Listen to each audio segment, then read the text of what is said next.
The pledge and remain standing if you like for the invocation.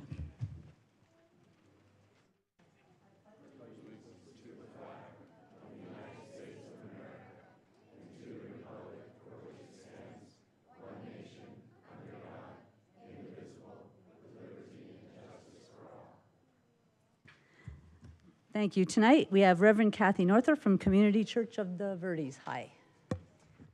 Good evening. Would you bow your heads with me? Let's pray together. Almighty God, we know that you are present everywhere, but we pause to invoke a special measure of your presence at this town council meeting tonight. May your spirit descend upon us now, and may it quiet each person here. May it unite each person with each other. May it calm any anxiety within us, quell any frustration we feel, and still in each of us any voice but yours, the voice of reason, of grace, and of wisdom. May we be slow to speak and quick to listen. May we discern wisely and well. May we each be blessed by this time together, and may the town be blessed as well. Hear this our prayer in Jesus' name. Amen.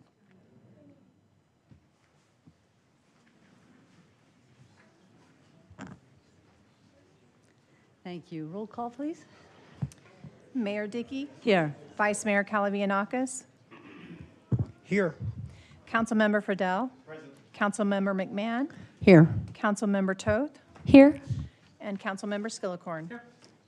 Anyone wishing to address the council regarding items listed on the agenda or under call to the public should fill out a request to comment card located in the back of the council chambers and hand it to the town clerk prior to consideration of that agenda item.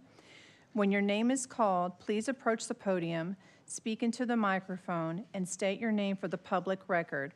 Please limit your comments to 3 minutes. It is the policy of the mayor and council to not comment on items brought forth under the call of the public. However, staff can be directed to report back to the council at a future date or to schedule items raised for a future council agenda. Thank you very much, Angela. Just before we get started, I want to say that item 9A regarding the appointment process, the 1487 challenge was only allowed to be listed on the agenda if the challenge had required further discussion and decisions. And since the 1487 statute didn't apply in this case, the item will not be heard. But if anyone who had planned to speak to it would still like to, we would have the call to the public. So just wanted to let you know before we got started. And as always, we start with our reports by our town manager and our council. Rachel. Mayor, Council, good evening. Good evening, everybody. It's been a busy week around Town Hall. There's a couple of things I wanted to highlight. First, I wanted to welcome one of our newest staff. Today is day number 2 for Mike Pelton back there in the back. Mike joins us. He is our new Community Relations Director, so you are going to be seeing quite a bit of him and his handiwork, so we're excited to have him. So welcome, Mike.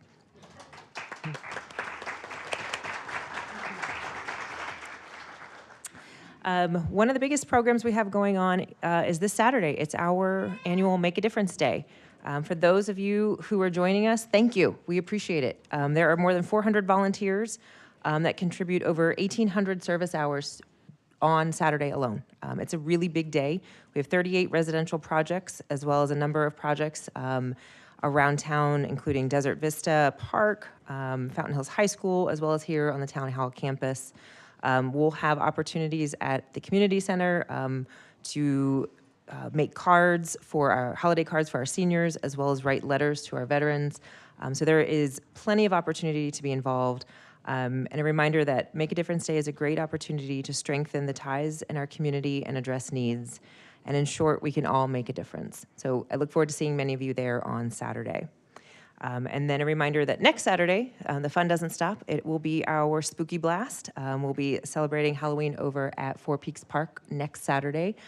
It is a darn good time. It is usually packed with kids and candy and fun, but we could still use a few volunteers. So if you're around and want to join us, I know the staff would love to have you, and you can volunteer through Kim Wickland, our volunteer coordinator. With that, that's my update. Well, hello, Fountain Hills. I dressed to theme, kind of. Ballots are out if you haven't received it yet. I did speak with the county recorder. He says there wasn't any delays in mailing them, so you should have them by tomorrow, Thursday. Make sure your voice is heard this election, and I just wanted to make sure everyone is aware of these deadlines.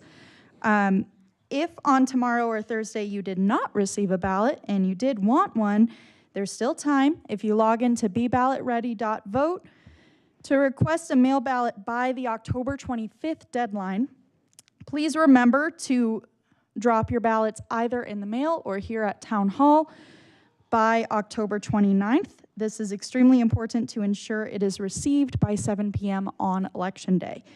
October 25th also begins the early in-person voting. That's going to be at the Methodist Church in town. It will not be at the Community Center or Cornerstone. If you'd like to wait until Election Day, just do me a favor and check your tires, like the first or the second, make sure that you're good to go. But we'll see you at the Community Center, Methodist Church, or Cornerstone Church on November 5th. On a personal note, please do not hesitate to contact me should you need any help, wanting any advice. You all know where I stand. There's no secret what bias might be there, but I'm more than happy to offer myself as a resource. I literally spend day and night researching these things. So if you need help on judges' propositions, if you want my advice, please reach out. If you don't, then don't. Thank you. Thank you, Mayor. Recently, I attended the Domestic Violence Regional Council where we heard from some survivors, and it was very heartbreaking, and it's just very important to know that their voices are very important. So again, Wednesday night, our fountain will be purple in honor of remembering domestic violence in our town. Fully supports the cause. I attended a ribbon cutting for Healthy Heartbeats here in town. Debbie and El Romano, and Debbie's got a new cookbook out. It's very healthy and some very good recipes in there, so check that out. I also had the privilege of attending the October 7th memorial service of the terrorist attacks against Israel over at the Chabad here in town, and that was very, very heartbreaking, some of the videos that we saw, and so we are in full support of Israel in the town of Fountain Hills, so again, I was honored to be there. And as Rachel mentioned, Make a Difference Day, I look forward to volunteering again and helping on one of the projects here in town. So that's this Saturday. So if you're available, come on out and join us. Thank you. Good evening, everyone. I was able to attend the Chamber's successful health walk this past weekend and help to host the town's dementia-friendly table. It was very interesting, and a lot of people came by. Also, I was fortunate today to be able to attend a business retention on-site visit with Dr. J from our Fountain Hills schools, also with Betsy from the Chamber, and of course, Amanda Jacobs, our Economic Development Director. And there are a lot of successes going on at our schools, very impactful for our kids in a positive way, and there'll be some great announcements coming up in the future. Also, I will be also attending the Make a Difference Day, and in fact, we're usually assigned cleanup at the high school, which is a lot of fun. So anyway, there's so many things going on with Spooky Blast and everything, so, I hope you guys all attend that, because that's always a very special event. Thank you. Thank you, Ms. Mayor. It's good to see you all tonight. Thank you for coming. For you people at home, we have a really nice turnout tonight, which is always wonderful. I'd like to greet the people on Cox Channel 11, UPS 2, live streaming, and of course live here in the audience. Meaningful forms of citizen engagement and social accountability can result from better governments, which means open dialogue and mutual respect. So I appreciate you all being here so we can dialogue and make our town the best it can be. I share the thoughts with Jerry. I stand with Israel. On the 6th of October, I posted something publicly. Some of the people said that it would be nice if you could read that at the town council meeting. So in honor of those constituents, my sentiment was 1 year ago tomorrow, on October 7th, Hamas and other armed Palestinian groups launched an unprecedented attack on Israel from the Gaza Strip, leading to at least 1,189 deaths and the abduction of 251 people, including 44 seized from the Nova Trance Music Festival and at least 74 from the Kibbutz Nir Oz community, according to Israeli figures. Let's please keep Israel in our prayers. They've been under siege for over a year, and I just can't imagine what it would be like to be living there today. So I pray for them. I'm also on the Public Safety, Military, and Courts Commission, which I really love being on. Being on that commission, it broadens the horizon from doing local politics and nonpartisan potholes and infrastructure, and they involve themselves with international, national, and statewide affairs. And so it's a great fit for me. I love being on that commission. This week, we're going to be covering 2024 elections and the foreign influence on our American elections. It's a real issue with foreign governments trying to tilt the scales one way or another. So it's something that we always have to be meaningful. We always have to be aware and pray that our government officials are watching out for foreign invaders to coming here and try to manipulate our elections. Lastly, I will be also at the Make a Difference Day this weekend. I've got the really great task of visiting all the different sites and providing food and snacks and thanking them for participating. And so I'm really looking forward to that, maybe taking some pictures, and there's going to be a website that you can go and look at all the pictures of people making a difference. So thank you, Ms. Mayor. That's all I have. Thank you, Madam Mayor. Hey, I want to acknowledge, I see some guests here in the crowd. Actually, welcome to our meeting tonight. But I see students. Feel free to stay after your recognition. You can stay for the whole meeting if you like. You're very welcome. But I also see some Italian flags there, and I see Steve. I want to say, thank you for coming. I know you have your proclamation tonight. I do see there was over in Scottsdale, they're having like an Italian festival. I know. Wouldn't it be nice if it was Fountain Hills, right? So on that, there's a couple of other things are going on. Last Friday, I did happen to stop by the Falcons football game. There's another one this Friday, and the evenings are so nice temperature-wise. It's nice to get out and enjoy that. And a couple other things. I know Rachel mentioned Spooky Blast on the 26th. If anyone has a little too much candy, the next day, there is a hiking challenge, or for the month of November, there's a hiking challenge. So go ahead and go to the experiencefountainhills.org website to check that out. That's all. Thanks.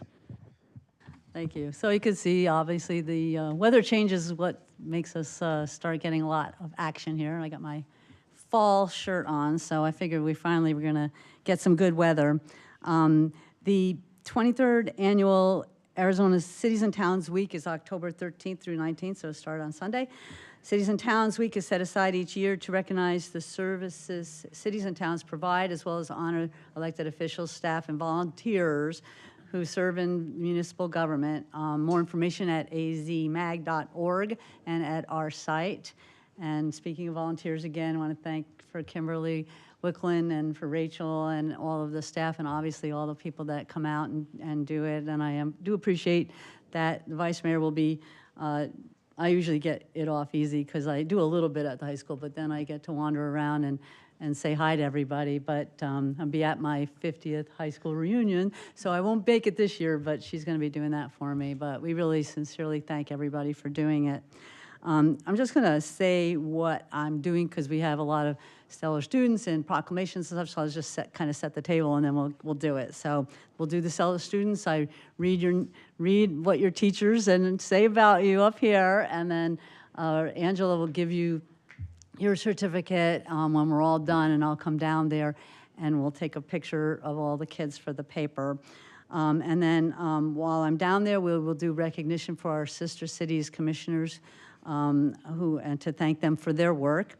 Then I will be doing proclamations. So one of the proclamations I was going to do, I'm not going to actually do the whole thing, but I do want to announce that it is Energy Efficiency Month as requested by Valerie Schaefer and Jen Springman from Horizon Strategies, which is, they have colleagues there, including Jessica Pacheco, who was with the Arizona Chamber, and past Gilbert Mayor Jen Daniels, and they do this on behalf of businesses and organizations. They could not be here, but they do call upon residents, businesses, and organizations to join in the effort to make our community more energy efficient. By working together, we can create a brighter, more sustainable future for generations to come, apropos today. Italian Heritage Month. So Steve Baggio will be coming up, as he mentioned at our last meeting. So my family name is Russo, which is kind of the Smith of Italy. And so I'm very happy that you're going to be doing this. We'll be lighting the fountain green, white, which is easy, and red on Thursday, October 24th.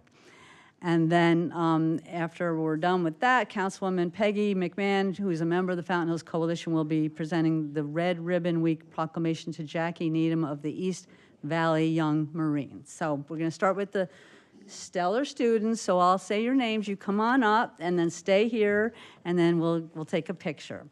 So we have a little falcon this time. Emma Marcetta. Is Emma here? Emma? Come on up.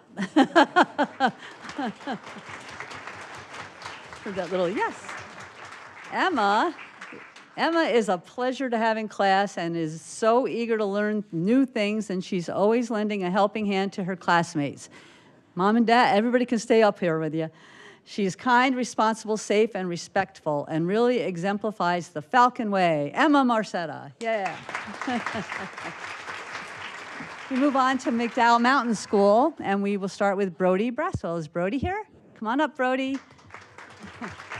Brody exemplifies what it means to follow the Falcon way. Each morning during playground duty, Brody takes the initiative by picking up around the school and showing great care for the appearance of our campus.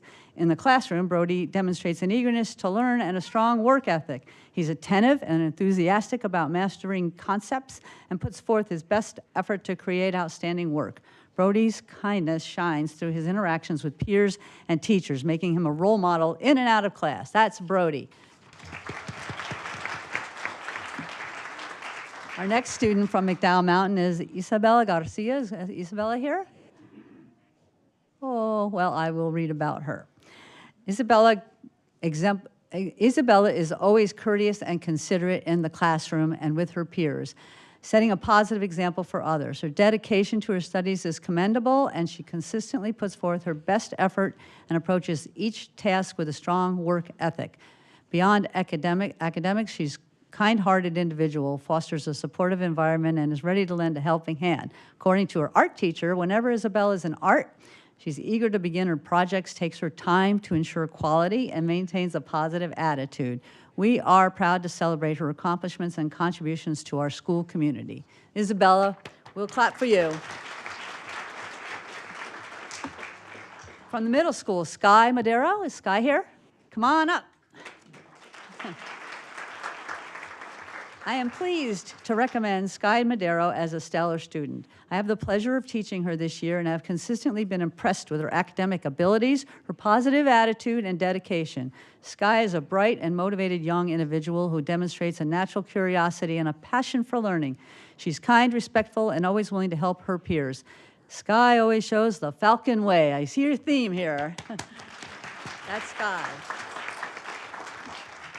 Also from the middle school, Carson Adams. Is Carson here? Come on up. I'm pleased to recommend Carson as a stellar student. It's a pleasure to have him in my class. He's a dedicated and conscientious student who does his best. Carson consistently shows initiative, works well independently, and collaborates effectively with others. Carson is always kind, respectful, responsible, and safe. That's Carson Adams. And last, we always do the high school. Nolan Saylor. Is Nolan here? Come on up, Nolan. All right. Now, Nolan is someone who embodies a genuine passion for learning and a relentless pursuit of knowledge. Nolan approaches each concept with curiosity and dedication, consistently going beyond the requirements to deepen his understanding. Nolan has definitely shown himself to be responsible, respectful, safe, and kind. Nolan Saylor. And our last high school student is Jacqueline Ahern. Is Jacqueline here? Well, we're going to read about her. Jacqueline is a poised, polite student, respectful, and one of the most hardworking. I work very closely with her, and I can personally attest to her kind demeanor and her Falcon work ethic. She's always willing to help out when needed and will greet you with a smile when doing so. Let's give a hand for Jacqueline Ahern.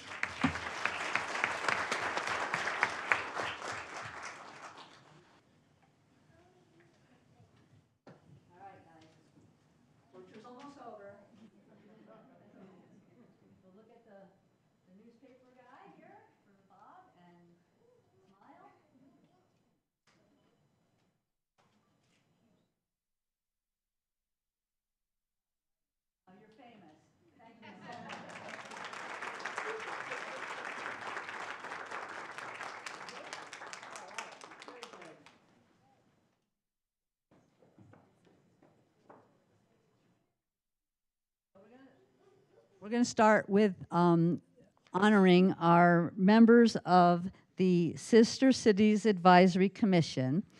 And I'm going to see if Bev Tall is here. Is Bev here?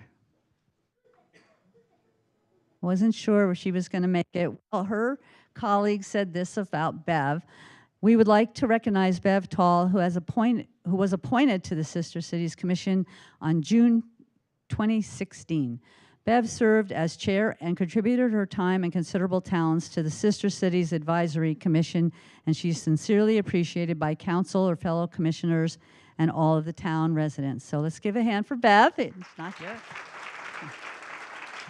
We'll get her certificate here. So next, Lisa, I know you're here. Come on up. Come on. She's always taking the pictures, and now she's going to be in one. You can hold this, and I'll read all about you, and then just hang out, and we'll get a picture, okay? Okay, thank you. Perfect. So Lisa Rastuccia, we'd like to recognize Lisa, appointed to the Sister Cities Advisory Commission by the Town Council in September of 2018. During her tenure, Lisa served as vice chair and generously contributed her time and talents to the commission. Her dedication to Sister Cities and the town of Fountain Hills is evident through her many hours of volunteer service, which are deeply appreciated by the council, her fellow commissioners, and the residents of our town. Thank you, Lisa. Would you like to say a few words, and then we'll take a picture? No? Okay. I guess we'll just take the picture then.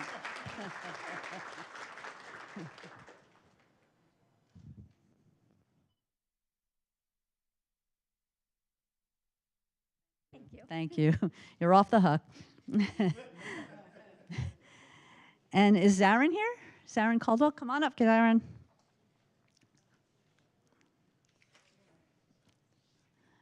You can say a few words too. So here's yours. It is kind of heavy there, so you go.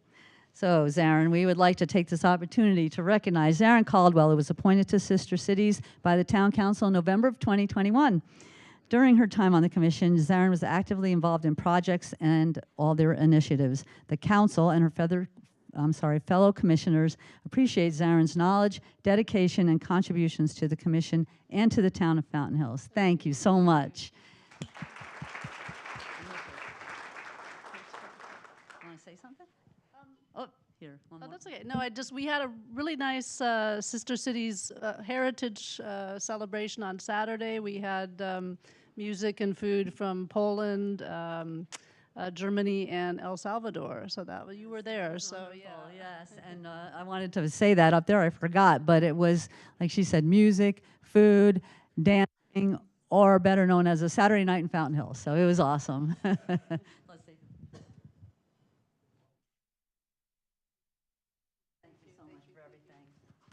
Thank you. All right, now we're going to do Italian Heritage Month. So so you have to come on up here. I do have it, Steve, written in big writing so that you can carry this. So come on up.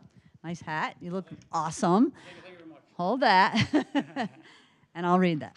So, whereas the town of Fountain Hills is proud to acknowledge and celebrate the many contributions made by the Italian-American community to the growth, development, and enrichment of our nation, and whereas throughout its history, the United States has been home to millions of Italian-Americans who have shared their rich cultural traditions and unique heritage with our country, and whereas Italian-American Heritage Month provides an opportunity to honor the history, culture, and contributions of Italian Americans, and to honor the legacy of generations past and present who have worked tirelessly to promote and preserve Italian socioeconomic, political, and cultural heritage. Whereas the town of Fountain Hills is committed to fostering an inclusive and diverse community where all cultures are celebrated and respected. So therefore, I, Jenny Dickey, Mayor of Fountain Hills, do hereby proclaim the month of October as Italian American Heritage Month in Fountain Hills and encourage all residents to join in celebrating the contributions of Italian Americans to our community and nation. All right. Oh, yeah. Oh, yeah. An Italian in few words. That's a good one, Mayor. Anyways, I would like to thank the town. I would like to thank Mayor Dickey for making this possible. Thank you very much. And also, I would like to thank the members of my Fountain Hills Italian Interest Group that came out here today to support me and our great Italian culture. The Italian Cicero said, "Gratitude not only is the greatest of all the virtues, but it is also the parents of them all. And I thank my parents for instilling that upon me, for the things I love are not things. They're the town, the businesses, and most importantly, all of you, the members and residents of Fountain Hills. So I know a lot of people have differences. I suggest everybody gets together, meets up, and comes to a conclusion of some common ground. That's the Italian way. Let's help each other, help the businesses, and let's fill the streets of Fountain Hills with amore. Grazie a tutti. Hey. Grazie, grazie.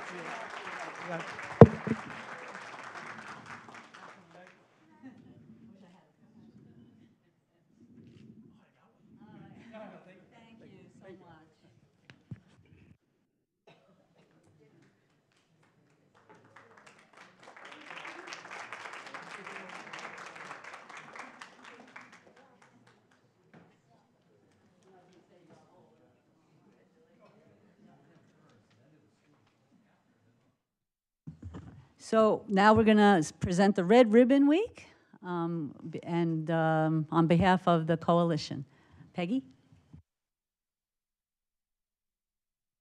Can you hear me? Hello, Jackie and team.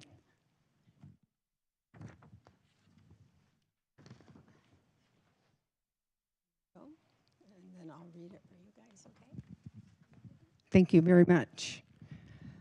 Whereas alcohol and drug abuse in this nation have reached epidemic stages, and continued visible united prevention education efforts by community members must be launched to eliminate the demand for drugs. And whereas the East Valley Young Marines, the local unit of the United States Young Marines, is a youth education and service program for boys and girls that focuses on promoting the mental, moral, and physical development of its members, including character building, leadership, and encouraging a healthy, drug-free lifestyle. And whereas the Young Marines is the official youth program of the United States Marine Corps and is the focal point for the U.S. Marine youth drug demand reduction efforts, and is open to youth ages 8 through high school completion who are in good standing in their school. And whereas the National Red Ribbon Campaign and East Valley Marine Program offers citizens the opportunity to demonstrate their commitment to a drug-free lifestyle, no use of illegal drugs, no illegal drugs. And whereas the National Red Ribbon Campaign will continue to be celebrated in every community in America during Red Ribbon Week, October 23rd through the 31st of 2024. Business, government, parents, law enforcement, and media, medical institutions, religious institutions, schools, senior citizens, service organizations, and youth will demonstrate their commitment to a healthy, drug-free lifestyles by wearing and displaying red ribbons during this week-long campaign. Now, therefore, I, Councilwoman Peggy McMahon, on behalf of Jenny Dickey, our mayor of the town of Fountain Hills, do hereby proclaim October 23rd through the 31st as Red Ribbon Week, and encourage you to participate in drug prevention education activities, not only during Red Ribbon Week, but also throughout the year, making a visible statement that we are strongly committed to a drug-free lifestyle. Thank you. Would you like to start?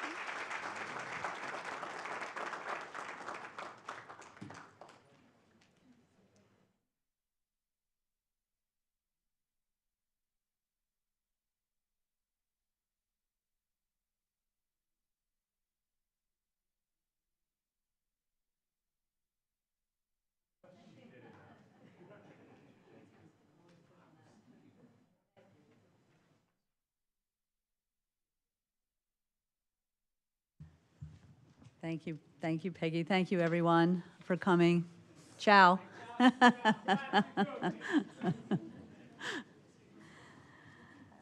Okay, all right. A lot of stuff there. Okay.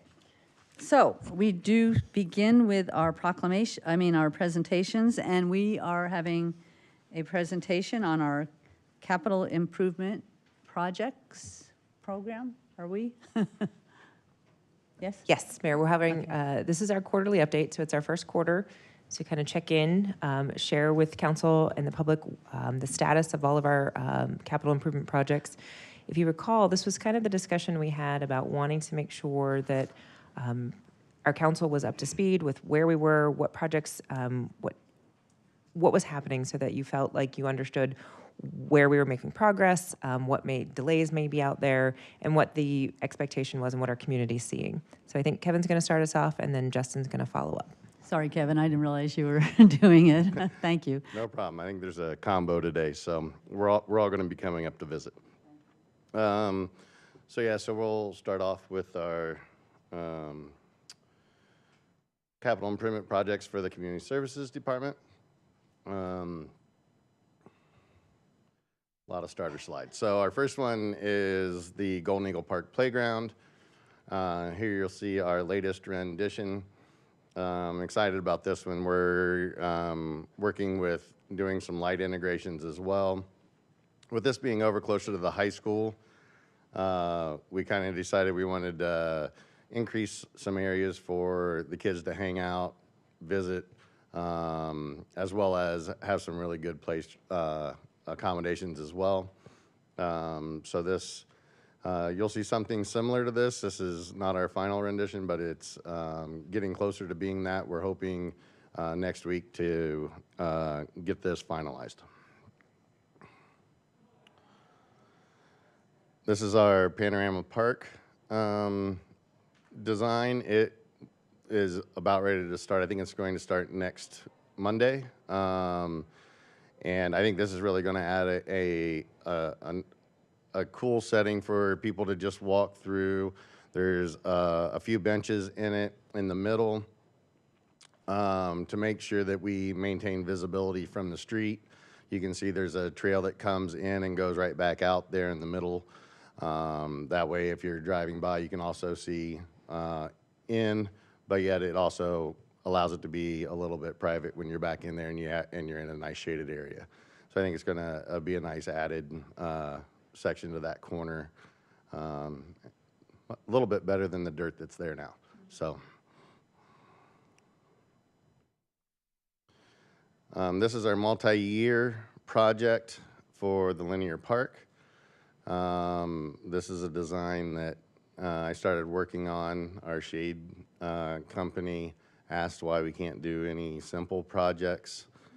I've never really done any projects that were simple. So I've shared this a little bit with our some members of our TAMA group, and it's gone over really well. I think it's going to be a great section there. This is just outside of Sofritas, where the two fountains that look the same are there in the middle. It'll provide a lot of shade for the picnic tables that we put out there here recently. If you've noticed, those haven't been mounted yet because I wanted to get this design finalized before we made those permanent, and so we'll be getting those put in place to where it can go along with this. The other thing to remember on this is that with this being a multi-year project, it makes it so we can kind of overlay. So this project, we're hoping to get started in June and carry over into July, so this will carry over into a 2 fiscal setup. And then we have some other projects to go in along with this. It's our Four Peaks pickleball court. We've done some preliminary grading over there.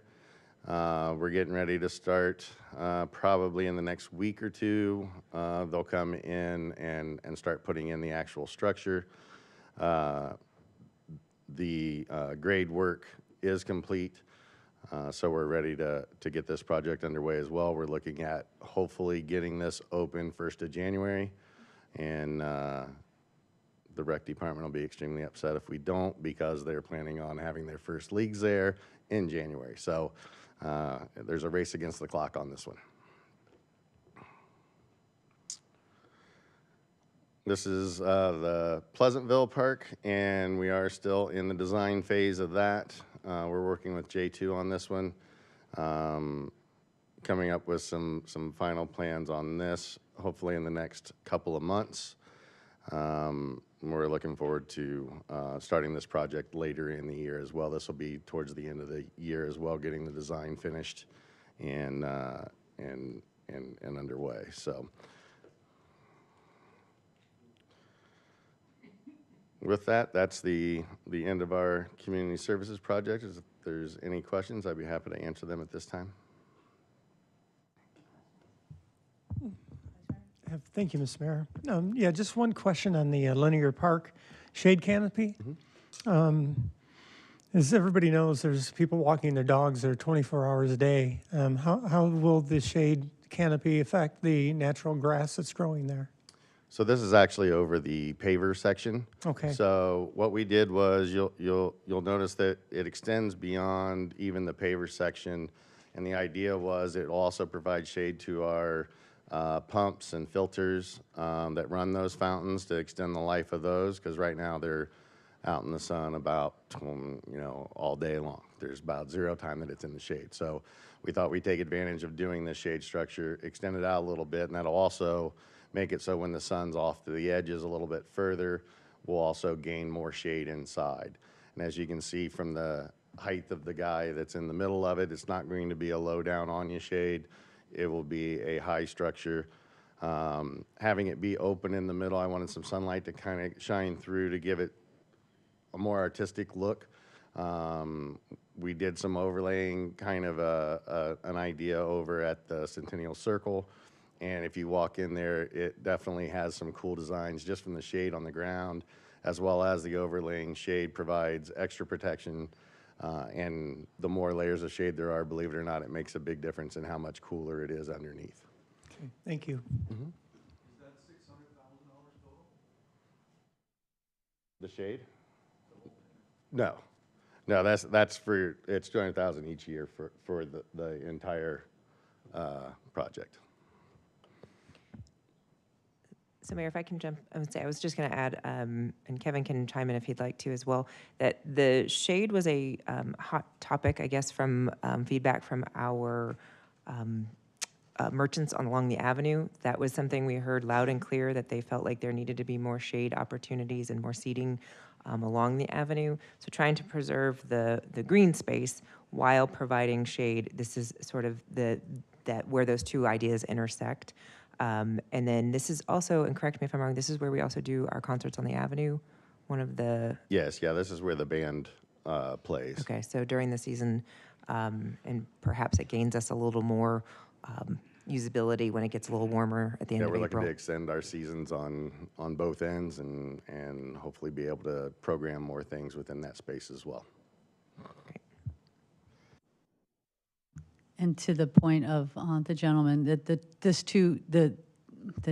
the 200,000 every year is for avenue park improvements overall, right? Correct. Okay. Yeah, there's a lot of other things that are planned. This is just step one of the process as we're at the first quarter of this year. So we're just sharing you where we're at now and what we've done so far. You're welcome. With that, I'll hand it over to Justin.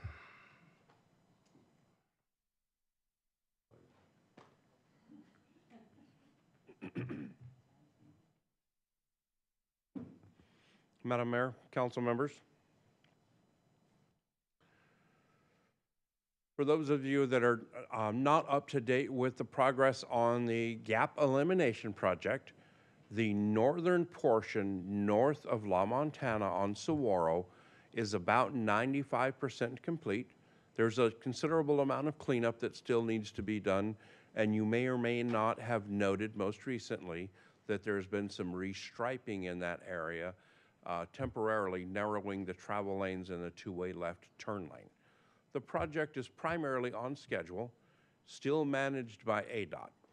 In the coming weeks, they will begin to work on Palisades between Saguaro and Fountain Hills Boulevard, and also on the southern end of Saguaro near the Kiwanis area. This is one of the projects that are, again, multi-year. It started many years ago. This year, we were able to complete the balance of the multi-use path, MUP, along Tioga adjacent to Desert Vista. The next portion was completed on Eagle Mountain, including a mid-block crossing there.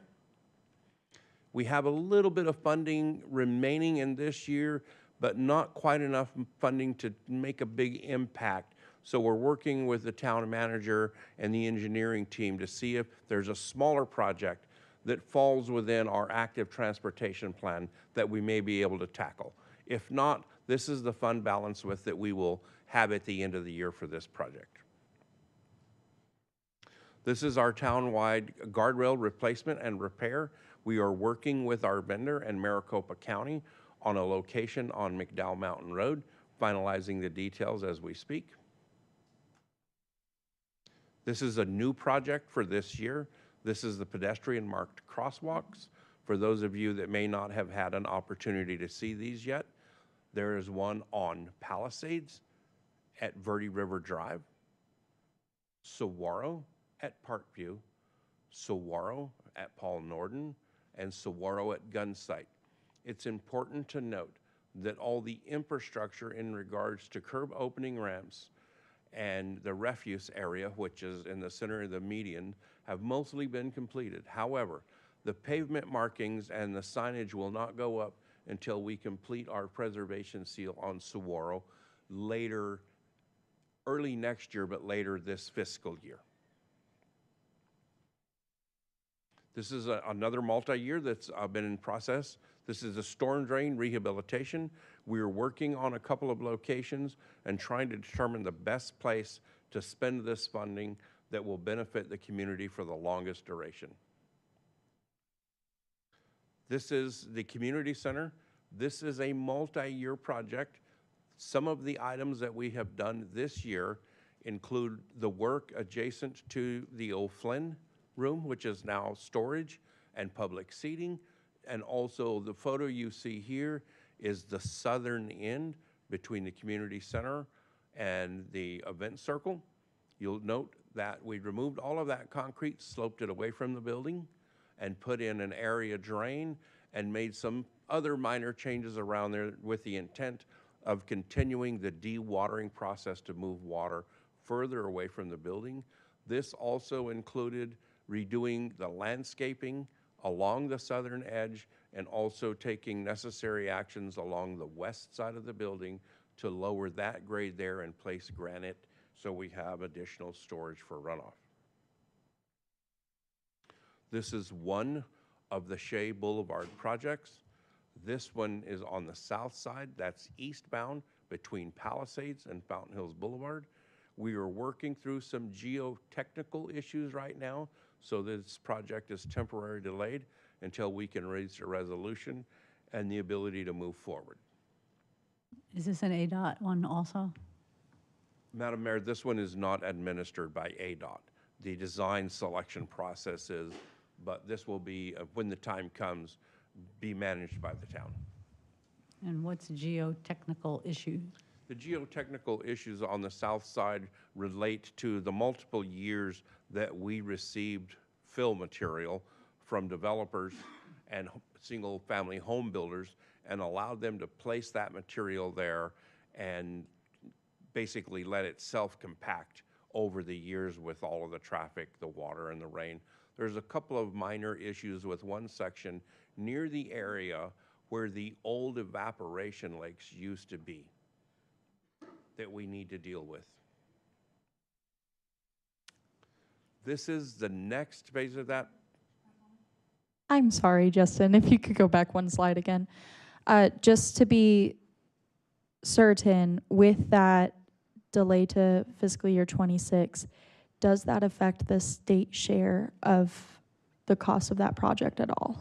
Madam Mayor, Council Member, it's not going to have an impact on the funding because the funding has already been allocated. Perfect. Okay, thank you. You're welcome. This is a separate section of Shea. This one is on the north side, and this year we will start the design process. We are currently working on a scope. Once the scope is put together, it'll be turned over to Rob in procurement. He will publish that, and then we'll be receiving requests for proposals and selection will be made after that. This one is a project that we stumbled onto when completing a project adjacent to this last year. We discovered the infrastructure between the cul-de-sac and the greenbelt on the lower section was in very, very poor condition. We have made some progress on this one. The challenge we face here is the pipe that runs between the cul-de-sac and the lower greenbelt lies nearly underneath the masonry wall that separates these two homes. What we're working to try and achieve is to be able to place a liner in this pipe as opposed to having to rip through there and both of their yards and impact both of their homes, not only them, but also the neighborhood as well. Whether or not we can achieve that, we're not at that goal yet, but we're still working to see if there is a product manufactured that will meet the minimum needs for the durability and the structural strength. You'll recall a considerable amount of discussion about federal funding. This was one of the locations, and we have several locations. We simply have not been selected for these federal grants to date. Oftentimes, they are very, very challenging because we don't meet some of their minimum criteria. So they place the town on a wait list for the next round. And each time we're selected to participate in the next round, town staff spends a considerable amount of time revising and resubmitting those applications. This project right here is a separate one. When we sent this out to a consultant to get some design estimates, we were a little bit surprised at the total cost of $2.3 million. We've opted, after discussing this with the town manager, to move this out to later years.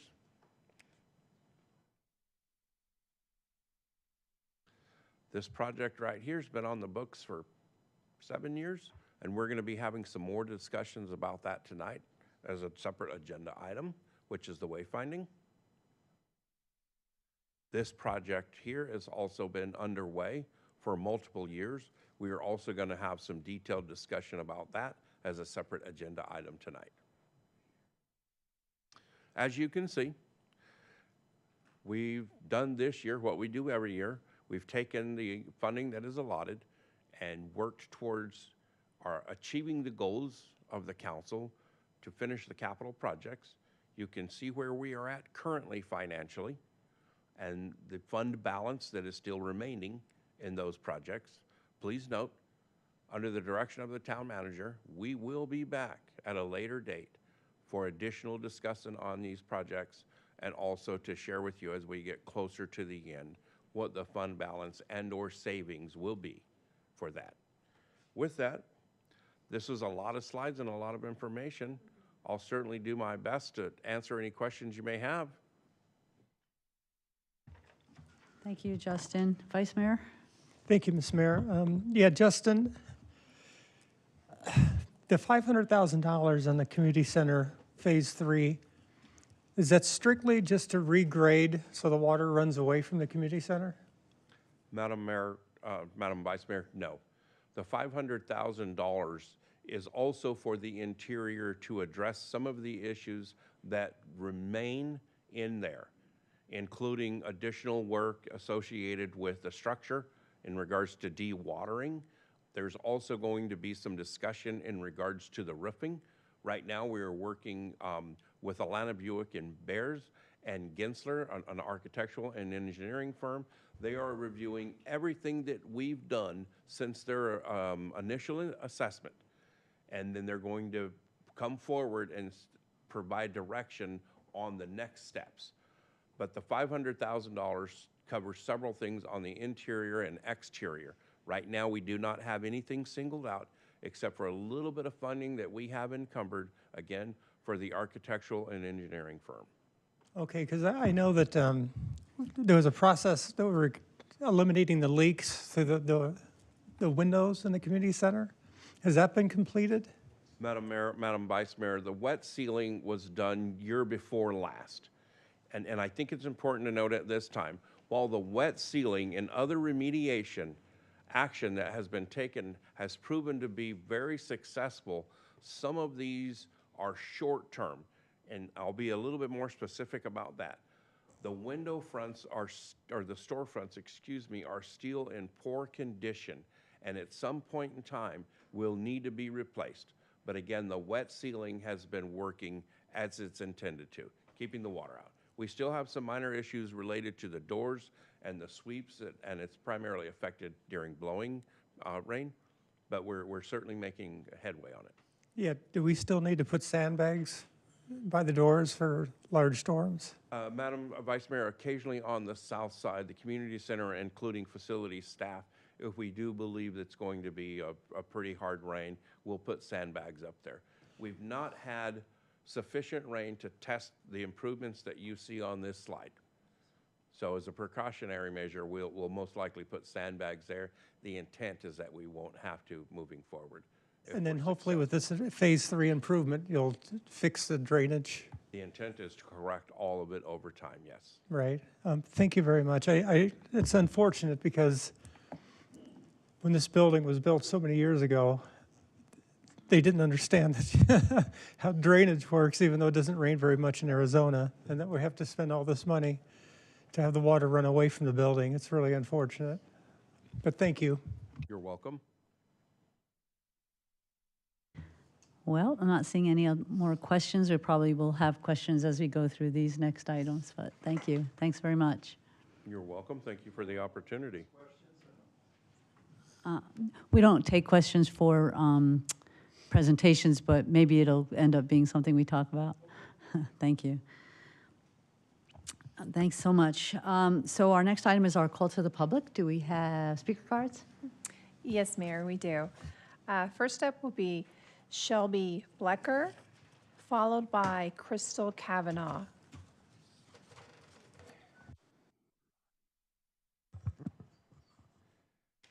Madam Mayor, Vice Mayor, council members, staff, my name is Shelby Blecker. I'm a Newtown resident, and I'm here tonight to speak about a few things that are on my mind and some observations that I've been seeing. Sir, sorry, could you put the mic up? Thank you. Is that better? Okay.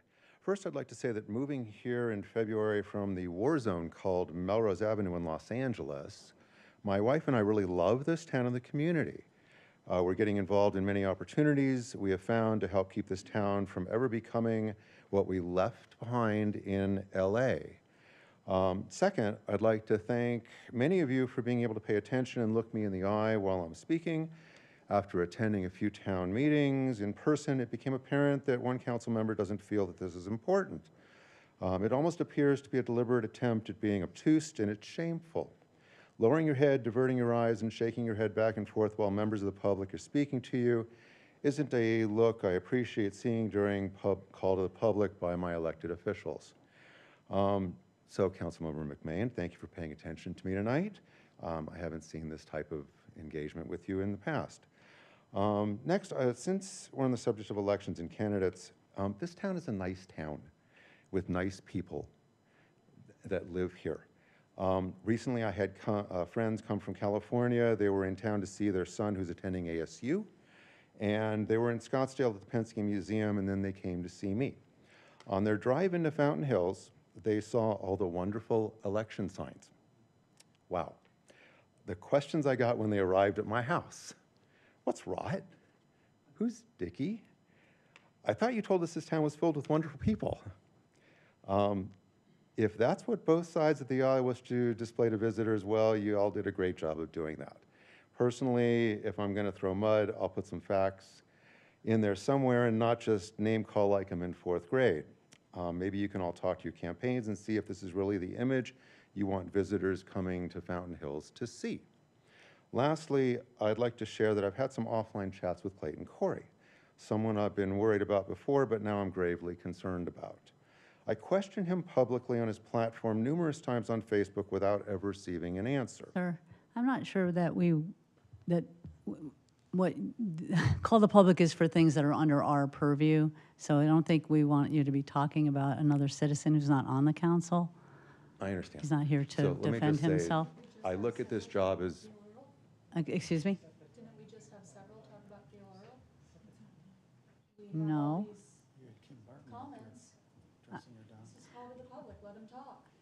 Excuse me, the call to the public is for items that have to do with the purview of the town. And Clayton Corey's not on this council, and he's not here to defend himself, so I don't know what you mean. Neither was Gail Earl when people on this council were talking to her and she couldn't respond. Excuse What's me, the difference? I believe that that was an agenda item. Where you addressed her directly? I did not do anything. Okay, sir, I'm sorry, go ahead. I have it on tape. With saying that this is not council member on training wheels, so I'd like to see people on the council have answers and facts to be able to talk to us with. Thank you. I'm sure I'll have more conversations with all of you at a later time.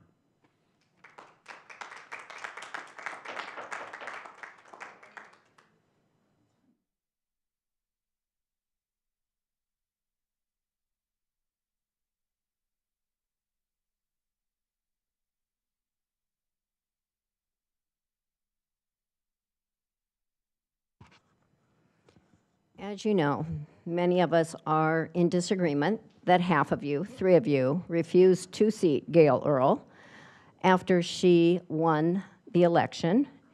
And it's also confusing to many residents in this town, apparently, that she's not waiting to be elected in the November election. She won.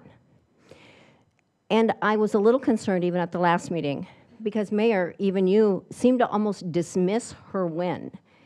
You said something about 4,000 votes that she got out of 10,000 voters. Well, she got 4,226, and there were 8 candidates, and she still won. So I do want to make that perfectly clear to all the people who continue to state online and in emails that it's unfair for her to be seated early. So last night in Avondale, do you know what happened? Their mayor stepped down early this month. So their council needed to replace their mayor. And they pull somebody from their council. And guess what? That leaves a vacancy. So do you know what they did? They placed Jeanette Garcia in there. And I think that she was one of 2 choices even that could have been seated. She was a councilwoman-elect. They did not have a problem filling their vacancy. And so all I want to say, I wasn't even planning to talk tonight, but other councils seem to get it. And this one was such a political decision because that's what I read in all those comments, that they didn't want to shift the balance of power. Well, guess what? You don't really have a balance of power. Oh, it's so balanced, it's 3-3. And so you don't really know how Gail's going to vote. She's not an extremist. And I still urge you, after multiple opportunities to do so, to seat her, even if it's for 1 meeting. That extra experience is valuable. She's new to sitting on a council. Why wouldn't you want her to join you for the last few meetings? Thank you. Please don't applaud. Thank you.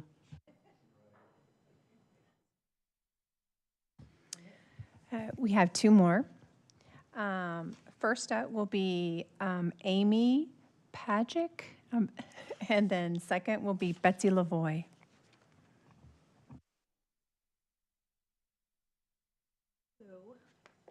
My apologies for the way I'm dressed today. I was in a stock room, so I was told change, but hey, that's what happens when you come straight from work sometimes. So my name is Amy Pajic. For people in the back, I am Mrs. Amy Pajic, not a Ms. Please make sure you get that straight when you're addressing me. That's to a very specific person that I'm dealing with in your zoning department.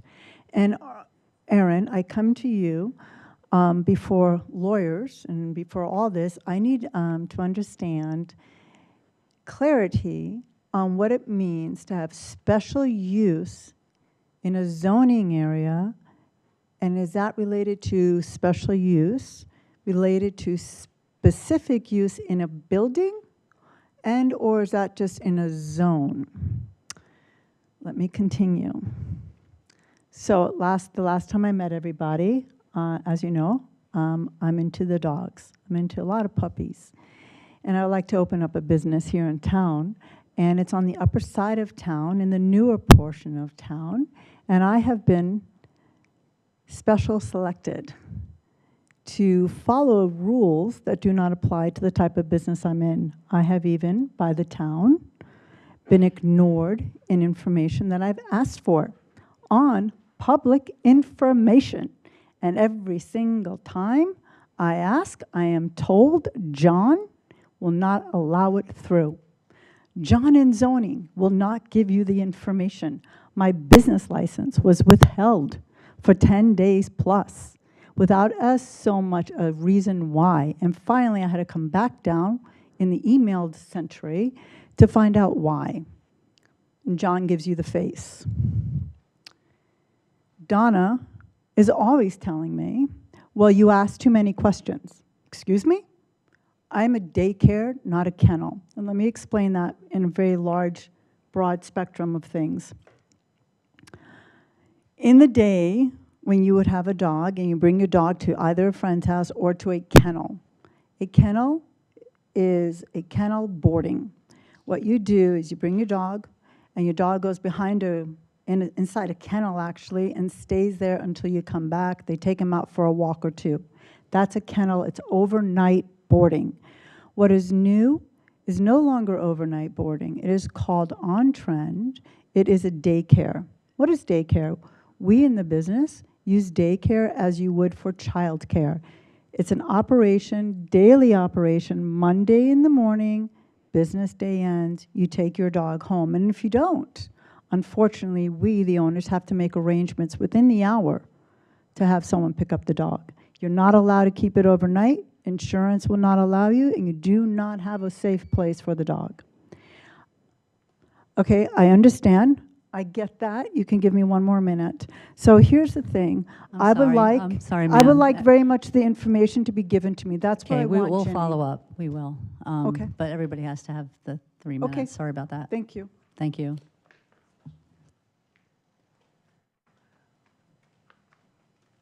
Good evening, Mayor, Vice Mayor, staff. I'm Betsy Lavoie, almost a lifelong citizen of Fountain Hills since 1978. I'm here to provide 2 letters. One is an official endorsement and one is a letter of support. On behalf of the Fountain Hills Chamber of Commerce Board of Directors and the Fountain Hills Chamber Public Policy Committee, we are writing to express our strong support for Arizona Proposition 138 in the upcoming November election. This initiative represents a significant opportunity to modernize the wage system for tipped workers in Arizona, supporting both the hospitality industry and its workforce. We believe that the passage of Prop 138 will have a positive economic impact on our local restaurants and service-oriented businesses, helping them keep operational costs in check. This will enable them to continue offering high-quality service to their customers without passing the significant price increases onto their consumers, and which could otherwise result in high labor costs. For these reasons and many others, the Fountain Hills Chamber of Commerce fully endorses Arizona Prop 138 and urges voters to vote yes this November, and thank you for your consideration of this endorsement. The other one is a letter of support. I'm talking fast to get through them. Dear Mayor and members of the Town Council, on behalf of the Fountain Hills Chamber of Commerce Board of Directors, the Avenue Merchants Association, TAMA, and the Chamber of Public Policy Committee, I'm writing to express our support for the approval of the $100,000 budget transfer to implement key elements of the newly approved downtown strategy. The Chamber believes these enhancements will serve as a crucial step towards bolstering Fountain Hills' reputation as a vibrant, thriving destination, particularly as we approach the holiday season. The proposed Light Up the Avenue initiative, the 3D design to understand proposed zoning changes in our downtown business district, signage and event programming and marketing are all critical investments to drive foot traffic and economic activity for our downtown. These coordinated efforts will help bolster and stimulate local businesses, retail sales, and more after a very long, extended summer heat.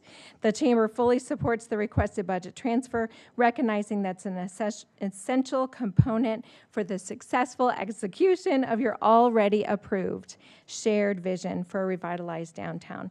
I've also included for your reference a full current list of all the board directors and a full current list of all the public policy committee members. So I have that for you. I apologize. I know that is 9F on the agenda, but I have another engagement to go to. So I wanted to provide that in advance. Thank you.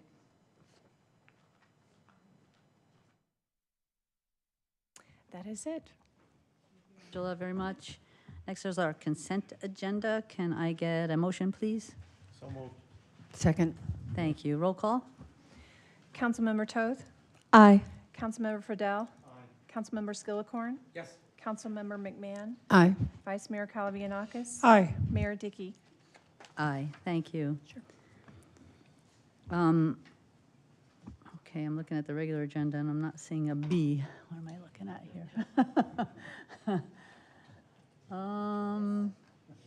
Yes, there is no B.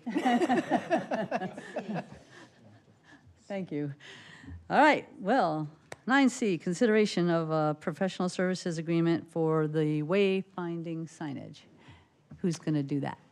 Actually, Mayor, I'm going to ask Paul to join us for a few minutes. The next couple of items are all related to our expenditures. This is our quarter update. You just had our CIP update. You heard we have a couple of projects that have had some changes, some cost changes, and that was our agreement with the council, is to come back and talk to you if there are projects that change in cost or scope. So that's what we're here to do tonight. You're going to hear a number of conversations about specific projects, but the bigger conversation comes back to, this is not a discussion about funds. We have the funding to do the projects. We actually are in a very healthy situation in terms of our funds. The conversation is about expending them, the ability to expend the money and not exceed our limitations. So I think everyone's a bit aware that we have a set number that we cannot go over. So if one project goes up in cost, another project we need to reduce costs somewhere else so that we always maintain that balance. And so that's what the conversation really is about tonight. How do we maintain that balance, and how would we like to approach that? So I'm going to ask Paul to give us just a quick, brief rundown about how that works, and then we'll jump into each of the projects. Thank you. All right, thank you, Rachel. Actually, Mayor, Vice Mayor, council members, Rachel pretty much explained what I'm about to explain, which is great. Makes it easy for me. So tonight's agenda items 9C through F all include requested budget transfers. So we thought that it would be really a good idea to just give you a real brief refresher on budget transfers and our budget in general and how they work. And so that's what I'll do over the next couple minutes, just to refresh you. So council adopted the current fiscal year 2025 budget on June 4th of 2024. And it's important to note when you're considering these budget transfers that budget authority, what we're transferring tonight or requesting to transfer, is not the same as fund balance or monies within these funds. Subject to our financial policies, fund balance is basically cash in the bank within these buckets that we account for them, whether it's the General Fund, Capital Projects Fund, Downtown Fund we'll be discussing tonight. There is money in those funds that is sufficient to move forward on these transfers. However, budget authority is what we're requesting to transfer tonight, and that's really the permission to use those monies. It's basically asking council to redirect permission to use monies on different things than what you originally approved in the budget. So real quickly, the fiscal year 2025 adopted budget is $45.2 million, $9.1 million for capital projects. As Rachel mentioned, we cannot exceed that adopted budget amount. We also have to comply with the expenditure limitation, which is another consideration. So anytime we increase budget in one place, we have to take from another place. And so again, it's just a balancing act. We're taking budget authority from one place and we're putting it somewhere else, and that's what we'll be discussing. So going back to the buckets we talked about during all the budget presentations, really these transfers we're discussing tonight do not affect the cash in these buckets at all. Again, it's just unlocking the ability to use that cash. It's providing permission to use that cash on different projects.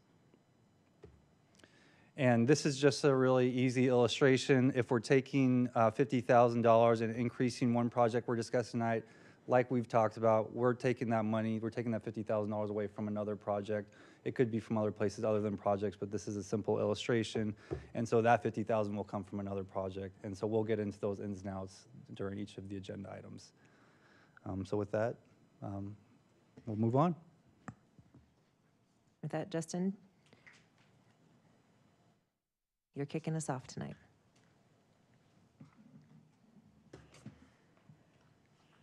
Madam Mayor, council members, we'd have numerous discussions over the years related to wayfinding. As part of the budget process and the discussions and then allocating funding, and once the design was done, staff presented an engineer's estimate to the mayor and council. That engineer's estimate for the wayfinding, manufacturing, and installation was considerably higher than we had imagined at around $700,000. Taking direction from the town manager, mayor, and council, we went back to the drawing board. Working with Rob, our procurement officer, we put together an invitation for bids. Tonight, we're going to discuss that invitation for bids and the results of it. As a reminder, the wayfinding sign project will provide signage to replace the outdated, antiquated, oftentimes missing and misleading signage that exists throughout the town that was part of the original infrastructure right after and prior to incorporation. Considerable amount of time. There will be larger signs out on Shea, slightly smaller signs on Palisades, Fountain Hills Boulevard, and Saguaro. Once we get to the core or the downtown, there will be considerably smaller signs, but each of these are intended to provide guidance and information to visitors and residents alike as they enter our community and they want to come north of Shea and enjoy the amenities. As you can see from the list of bids received, the town received a total of 4, with the highest one being just over $700,000, the next one right at 7, and then we had 2 of them in the $200,000 range. Excuse me, one in the $300,000 range and one in the $200,000 range. The clear reason that we selected Duncor for this is, one, they were the responsive bidder, but they also have an incredible amount of history in this valley, manufacturing and installing signage. They have been very, very professional in regards to discussions about this project under direction from the town manager to make sure that we had our bases covered. We had an open discussion with the bidder to determine whether or not they would be willing to work with us and divide this up into 2 years should it become necessary. With no hesitation, they agreed to that. However, we're here tonight to ask the council to approve not only the agreement, but the additional funding necessary in the form of a budget transfer, which the CFO just shared some of that information with you. The reason for that is they have also agreed to stay on with their expertise and their background and support next year's endeavor, which will be including some of the downtown strategy signage, some of which we have discussed previously on this wayfinding project, primarily the kiosks that were not included as part of this year. With that, and this is a lot of information, I will certainly do my best to answer any questions that you may have regarding this agreement. Mayor, if I can jump in, I just wanted to clarify a couple of the numbers. Justin, thank you for the recap. If you recall, we budgeted $250,000 for this project, with the hope that if we came in at a reasonable number, we may be able to get it all done in 1 year versus breaking it up across 2. Given that we were expecting a very high number in the 700s, that was concerning. The fact that we got a number that's just under 300,000 was far more palatable. We have 250 budgeted. The request tonight is for the difference that would be coming from our contingency, which we have 675 available. So that's what the ask is for tonight, is for the difference so that we can complete the project based on Duncor's bid amount of 296,744. Councilman? Thank you, Madam Mayor. I have less of a question, more of a statement, comment. I know that there's a member of the public that's even here tonight that said that, hey, this is kind of outdated. People use, map programs and their use their phone to find things nowadays, not wayfinding signs. And since the council already approved $250,000, I mean, this is, a pretty significant hike. I would feel more comfortable just telling the vendor to, go, sharpen your pencil, see what you can do, instead of moving forward with raising it. That's where I am. That's where I would like, and frankly, I don't think we need even a motion to do that because we've already approved it for $250,000. So. Vice Mayor? Thank you, Ms. Mayor. Thank you for your presentation. Really appreciate it. Yeah, I think we all expected the cost of this to be much more than $296,744.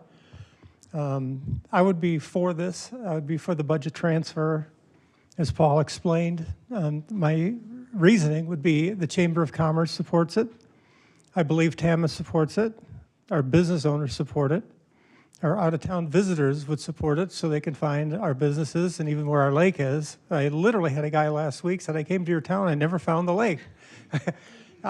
So, yeah, found the lake over there. And then, of course, our Fountain Hills general plan calls for it. And so this seems like it's close enough to get the job done. It's not too much of an overrun, and it's a simple balance transfer to cover the expenditures. And so, to me, this one's kind of a no-brainer. I'm definitely voting yes. Thank you. Councilwoman? Thank you. Thank you.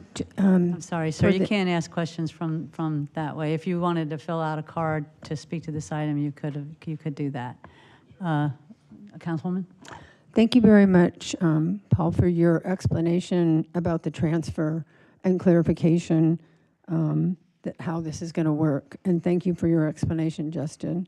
And I would like to make a motion to approve the professional services agreement. Can I ask you to hold off on the motion because we can't take public comments after that?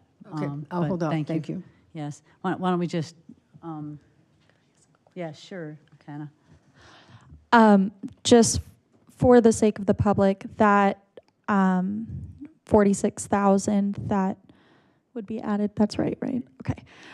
46,000, what do we consider that as coming from? So is there a specific project that 46,000 was tied to?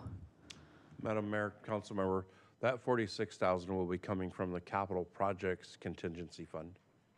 Yes. So just a reminder, we set aside some monies that are unassigned that are available for specifically if we do go over, or if, heaven forbid, something comes up that we didn't anticipate. A good example is was when we had a very large sinkhole happen on Panorama Drive a couple of years ago where we had to get that addressed. So these are available monies that are unassigned that can go to supplement this. So that's where this would come from. So it would reduce our unassigned balance. It would not come from a specific project, but that's a good question because there are other ones. Did we have other speaking cards besides the? Yes, we do. Okay, we'll go ahead with that then. Sure. Thank you. First up will be Barry Waborski, followed by Kim Waborski.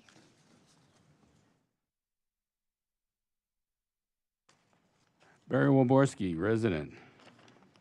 And you know where I'm coming from. It really thrills me that Brenda's in favor of this because now I can be against it. The wayfinding signs are a total waste of the town's money. Although the council decreased the cost of the signs from $1 million to a mere $550,000, this has now grown to $600,000, and I predict before the project's done, it'll be close to $1 million again. I wonder how many streets could have been paved for that money. Also, $300,000 has already been spent on design studies for this project. Do you believe that? $300,000. In business, we have a saying to never throw good money after bad. In other words, take the loss of the $300,000 and don't compound it by spending another $300,000 and going up. Wayfinding signs will not bring $1 into this community. They are generations ago idea before smartphones and automobile navigation systems. If you pull into a new town and you want lunch, You take out your phone and type in restaurant, Fountain Hills. And by the way, if you type in Lake Fountain Hills, it'll also tell you how to get there. You examine the menus then, and then click on your choice to get directions to the front door. No one uses wayfinding signs anymore. The signs add to sign pollution, which detracts from the landscape, and also detracts from drivers seeing important traffic signs and other cars and things, people and stuff like that.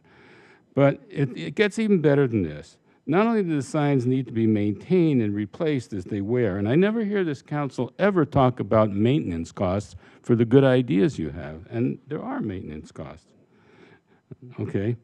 But every time an entity closes, moves, changes its name, or gets added, the signs have to be updated and replaced, adding to the real cost of signs.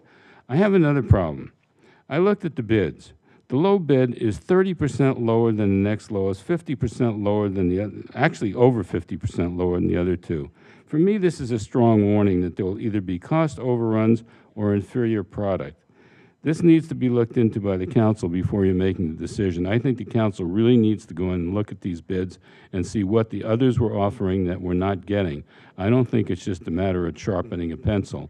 790,000 to 290,000. That's a big difference. Wayfinding signs are a bright and shiny at their worst. Please scrap this costly mistake.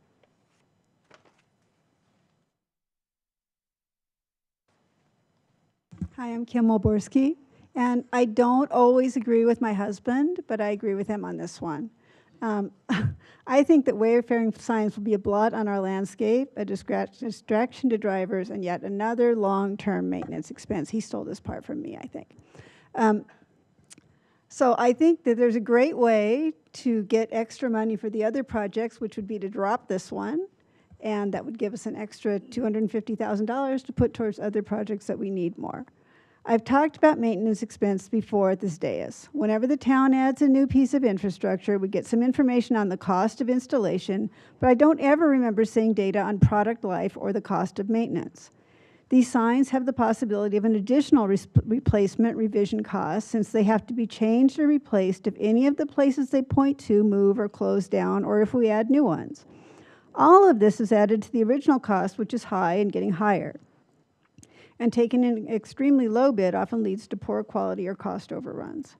What's more important, people don't use wayfaring signs. They use navigation on their cell phones and cars to find their destinations, and these applications talk the users to within a few feet of where they're going. They even tell you how to correct if you make a wrong turn. If we feel like we need something for walkers downtown, let's be creative and instead use something that will be useful in the 21st century. There's so many options now. A couple of ideas came to mind after 5 minutes of thought, and I'm sure there are tons more. We could laser print small signs or placards on metal with a QR code that leads to a map of these Fountain Hills highlights. Then we'd be maintaining a simple online map instead of large metal signs. We could give printed maps to vendors and offer them a sign to display that they have the maps available inside, which would encourage customer traffic. Wayfaring signs were cool in the last century, but please, let's move into the 21st century, and in doing so, save some money for street repairs. Thank you.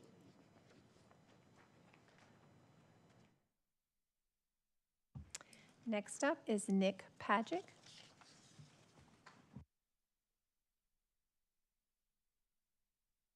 Thank you very much. I've been an entrepreneur for 40 years plus, and the budgets that I'm hearing about tonight, including the cost of signs, blow my mind. I mean, I cannot fathom spending this kind of money on the signs. You guys already addressed what I was going to say, so I don't have to repeat it and waste anybody's time. But as an entrepreneur, and this is not to boost my ego, I built one company and sold it for $38 million. I've been living in Fountain Hills 10 years now. And this is my first meeting, so shame on me. Don't know who's making these decisions, but to spend $300,000 round numbers on signs blows my mind. Thank you. That's it. Thank you. Discussion from council, Councilwoman. Thank you. I wanted to ask you another question, if it's all right, Justin. If this were not approved, if we said, nope, we said 250, let's keep it there. Is there a realistic outcome that we can still get this project, even in part, done? Madam Mayor, council member, if indeed that was the direction the council decided, we would work with the town manager and encourage her to select manufacturing and allow for all the manufacturing that could possibly be done for the budget allotted, and then have that material delivered and stored by the town, and then revisit it as part of a budget for next year for the installation. Okay, so just to reiterate that, that would mean that no signs get installed unless we approve the 46,000. Council member, it's not likely that we would likely. get any installed. We would obviously have to visit the manufacturing with the vendor, and then based on their cost and time frame, work backwards from there with the town manager on a solution. Okay. I cannot guarantee you there would be any installation if we elect to go forward at this time. Okay, thank you. You're welcome. To move that into a comment, I am going a little back and forth because $250,000 is already a lot of money. I am very supportive of wayfinding signs. I know that it's not that we're technically spending extra money. It's money coming out of a contingency fund that already exists, but that is $46,000 that could be used elsewhere, and we have other agenda items we're going over tonight as well. All of this to say, if we were, as a council, to decide to not approve this, I would like to see follow-up steps of ensuring that the $250,000 already approved is either brought on to our next agenda to consider, or we have something in there that's a stopping point of, okay, we'll go to manufacturing, we'll see how much that alone would cost. We come back to the council and vote on that, because what I don't want to be the result of this decision tonight is that we manufacture those signs and we store them and then nobody approves installing the signs. That's a really concerning possibility for me. So just a thought. I'll let everybody else talk now. I just wanted to go back to the whole decision-making on this. So we said the 700,000, and then I think we all thought that was a lot. So I think we went back to the 500,000. I thought we were going to do it all in 1 year because we saved that money. We had that conversation from not doing the restrooms on the avenue, so that was like $496 or something. So one of the discussions at that point was, okay, we're not going to do the restrooms. Maybe we could do the signs in all 1 year. But the original 700, I think we were a little about. But the 500,000, we thought, hey, maybe we could do it in 1 year. So to just just get it straight, this 296 would be everything, correct? I mean, it's not that like anything would go to next year. Is that right? Madam Mayor, that would include manufacturing and installation prior to June 30th of 2025. So so this is a project that we approved for 500,000, thinking it would go over 2 years. And part of that discussion had to do with saving the money for the restrooms. And also, just in a general question, and I can ask Rachel this too, when we approve anything, whether it's a vehicle or a building, isn't there like a 10% or something over the years where there's maintenance built in? Because I know at MAG they do that, and ADOT, anything else, they have life cycles, so you don't just like buy a truck and know you're not going to have to repair it. Is that something that's kind of baked into some of the things that we do? And I'll ask you, Rachel. Sure, and I think that's a valid question, and I appreciate it being brought up because maintenance is a thing, and we find ourselves talking about the maintenance of buildings. I mean, we were talking about the community center earlier, and the maintenance we're having to do on that. So in these cases, we've been working to design a product in this case that is consistent with what our conditions here, our temperatures, our heat, all of those types of things can sustain. I think that's what Justin was mentioning, why we had concerns about the number too, that it came in low and substantially low, and why so low. It does send up a red flag for sure. But Duncor has done projects in our valley and has a proven track history of providing that. In terms of maintenance, again, we're designing something hopefully that has that durability and long-term. But absolutely, when we come back and we build our annual budget, I think you guys are pretty familiar with how we do our green sheet requests, where we say, this is the year we need to budget for a replacement, or this is the year we need to anticipate, a one-time up to say, this needs to be replaced or refreshed or redone. It certainly is baked into a administrative year to year, but yeah, there's definitely going to be a time when things have to be refreshed. A good example is the Centennial Circle and the 5 Cs. Those signs were out there for 10, 12 years. They were done. They had to go. We're talking about playground equipment. Playground equipment has a lifespan too. All of these things have lifespans, and we do have to budget and anticipate those costs, no doubt about that. In this case, our staff does a bang-up job of making sure that what we're getting is quality for the price, serviceable, that it meets the needs and or exceeds the needs that we have out there. So again, we're not going into it eyes closed. Justin, did you have any input on what you found when you worked with Duncor or any of the research you did? Yes, ma'am, I do, and thank you for the opportunity. I discovered with talking with the manufacturer, and then they do the installation as well, and they're a family-run business, that their approach to this is considerably different, because when we started this, believe it or not, almost 10 years ago now, technology was considerably different, and materials that were used to create the weathered steel effect, which it's rust, for lack of a better description, has since changed, and you can actually achieve that utilizing aluminum and different treatments. In regards to the maintenance, the town manager alluded that when we were preparing our green sheets, we show a 5-year horizon. You'll note that on this one, that the maintenance doesn't appear in that 5-year horizon. The reason behind that, excluding vandalism and conflicts with vehicles, I do not anticipate any maintenance for the foreseeable 7 to 10 years and possibly longer. Obviously, at the 5, 6, 7-year mark, we will begin to more in-depth review them, use a reflectometer if necessary, and do physical inspections. But the durable material and the process that was designed for me, I believe that we're looking at above the 10-year mark prior to any real maintenance issues, and they'll be minor after that. Again, that's excluding vandalism and conflicts with vehicles.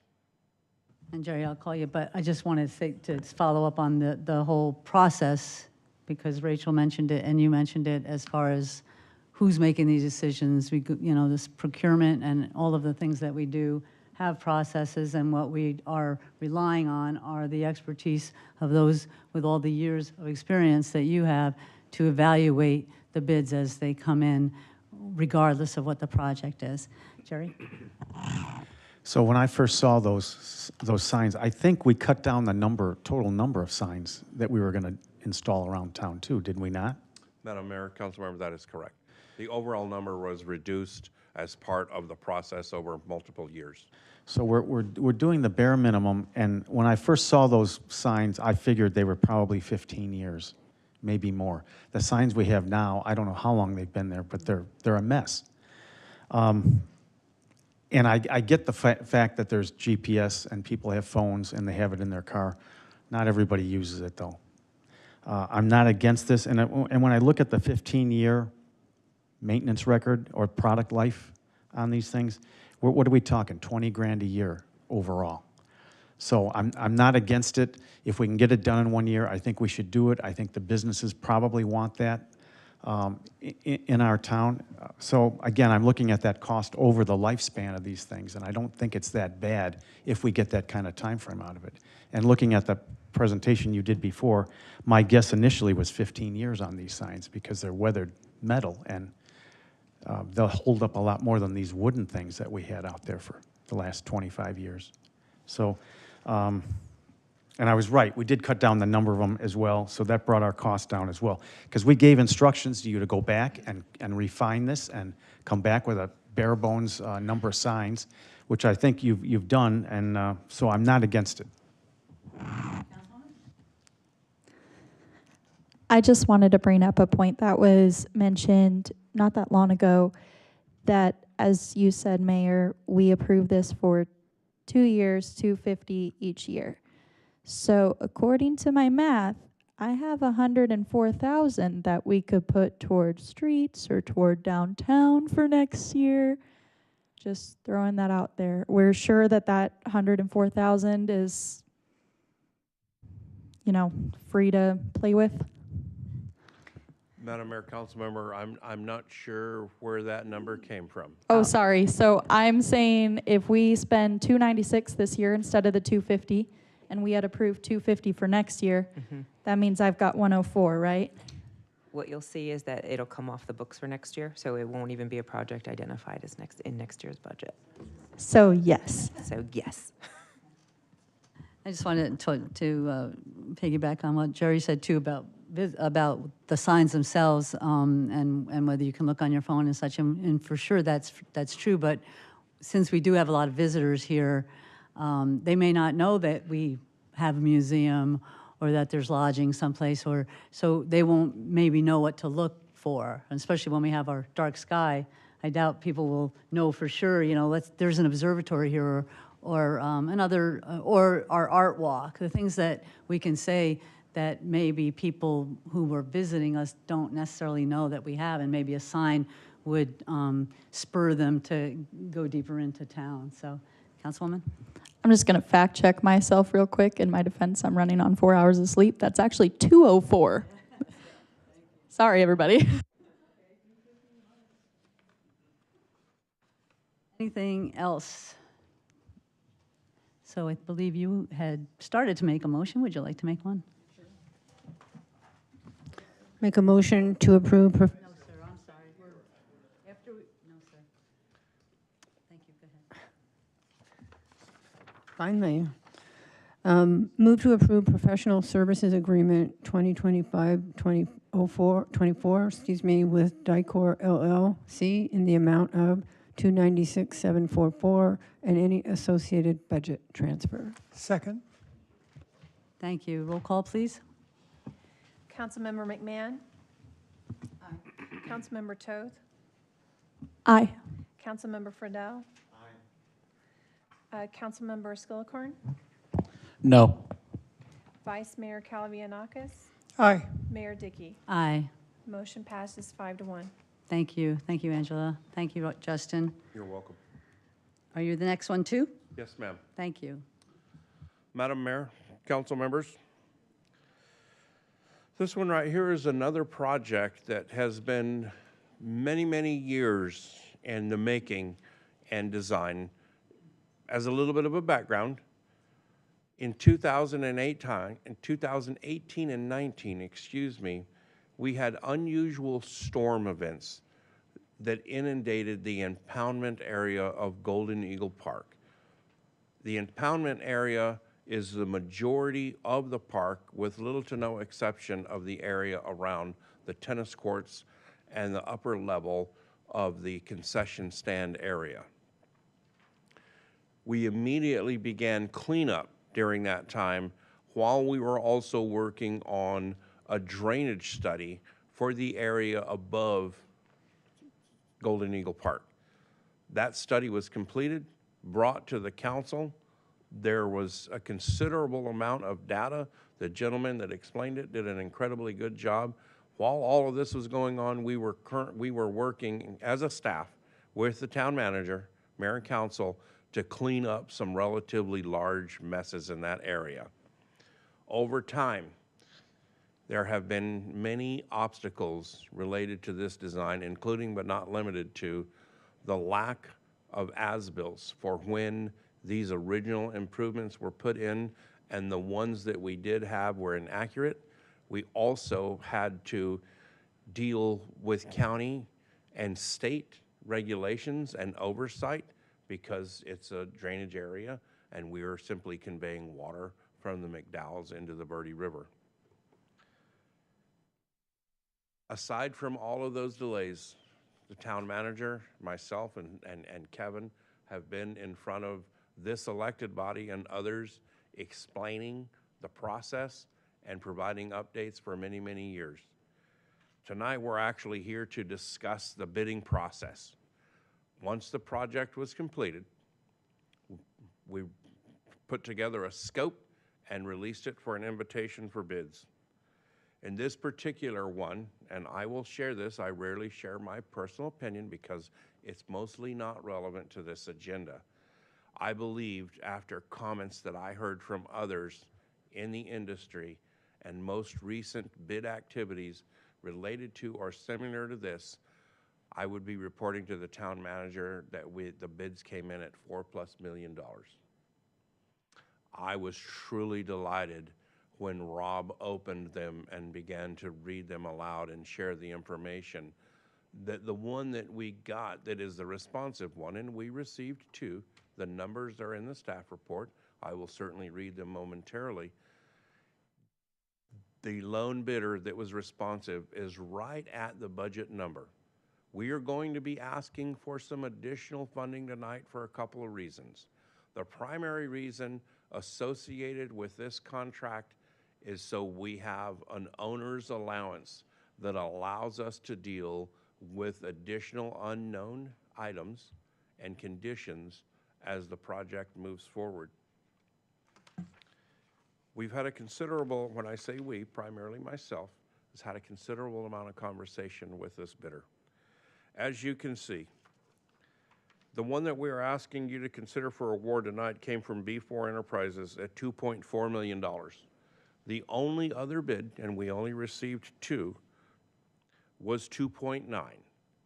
We've done our homework on this as a staff and under guidance from the town manager, and we firmly believe this contractor, the responsive bidder, has done the necessary homework to accomplish this. And let me explain a little bit about that. For those of you that may or may not spend any time around Golden Eagle Park when the weather is nice, it is a very well-respected tournament field for baseball. I don't know all of the terms to describe it. I can just say what I know is the parking and the traffic. We've actually made improvements in that area recently that the mayor and council are aware of to allow for on-street parking. Keeping in mind that this contract has a large number of blackout dates. Those are dates that the contractor cannot work in the park for obvious reasons and must leave it in conditions that are clearly spelled out in the specifications and the bid documents and will be ensured by not only town staff, but others associated with the project. Taking all that into consideration, I'm once again reiterate that I am delighted that the bid came in where it did at $2.5 million. As you can see in the staff report, and I'll stay close to this microphone so I don't get as many emails and texts, we're asking for additional funding primarily to cover the owner's allowance, and then there's a little bit of additional funding in there. Let me read this back again.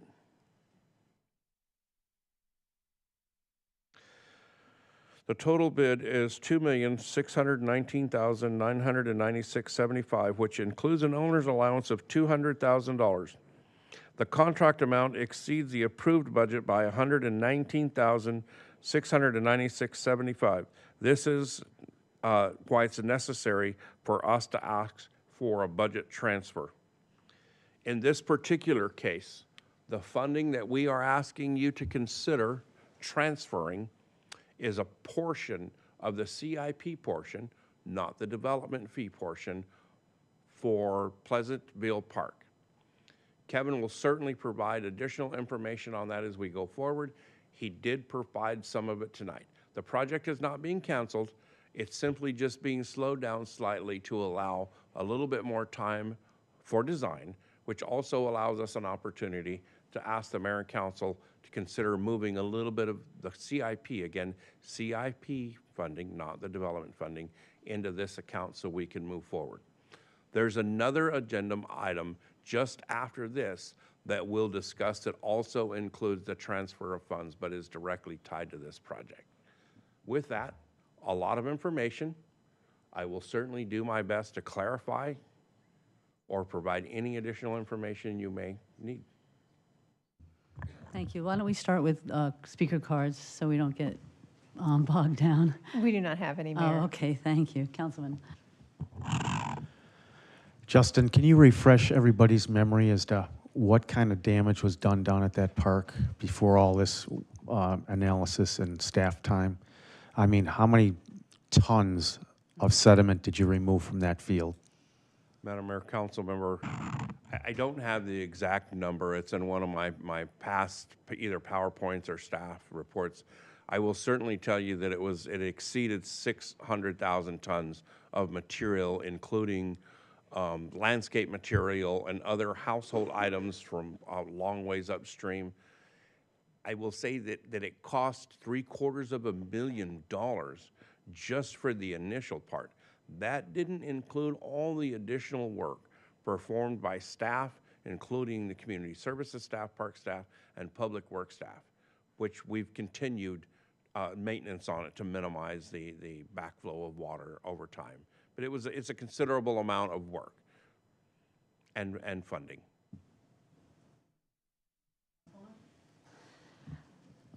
Justin, I know I give you a hard time, but you have a proven record of coming in under budget where possible. So I'm confident that we'll find a way to make Pleasant Park still happen. I'm a bleeding heart. I really love that project. It's very adorable. But this is far more important. And we've all seen the pictures of what this flood mitigation is preventing from happening again. So I'm in full support of this. I trust you. Thank you for bringing this to the council. Madam Mayor, council member, you're welcome. First, thank you for the kind words. As a reminder, I'm just a spokesperson for a team. There is a team, not only the town manager, but all the directors and a lot of different departments and divisions that are combined to bring these efforts forward. So we appreciate that, and we will share your kind words with them. Thank you, Madam Mayor. Now, this park originally was designed for, flood water, for drainage. And obviously the design has not worked out. There's been some problems there. So I absolutely agree this is a significant project that needs to be done. But I am skeptical that the scope of this project actually reflects what the people of the town want. This is a lot of money. If we spent half this, we could spend over $1 million catching up on our deferred maintenance and roads. If we'd have money to do plenty of economic development projects.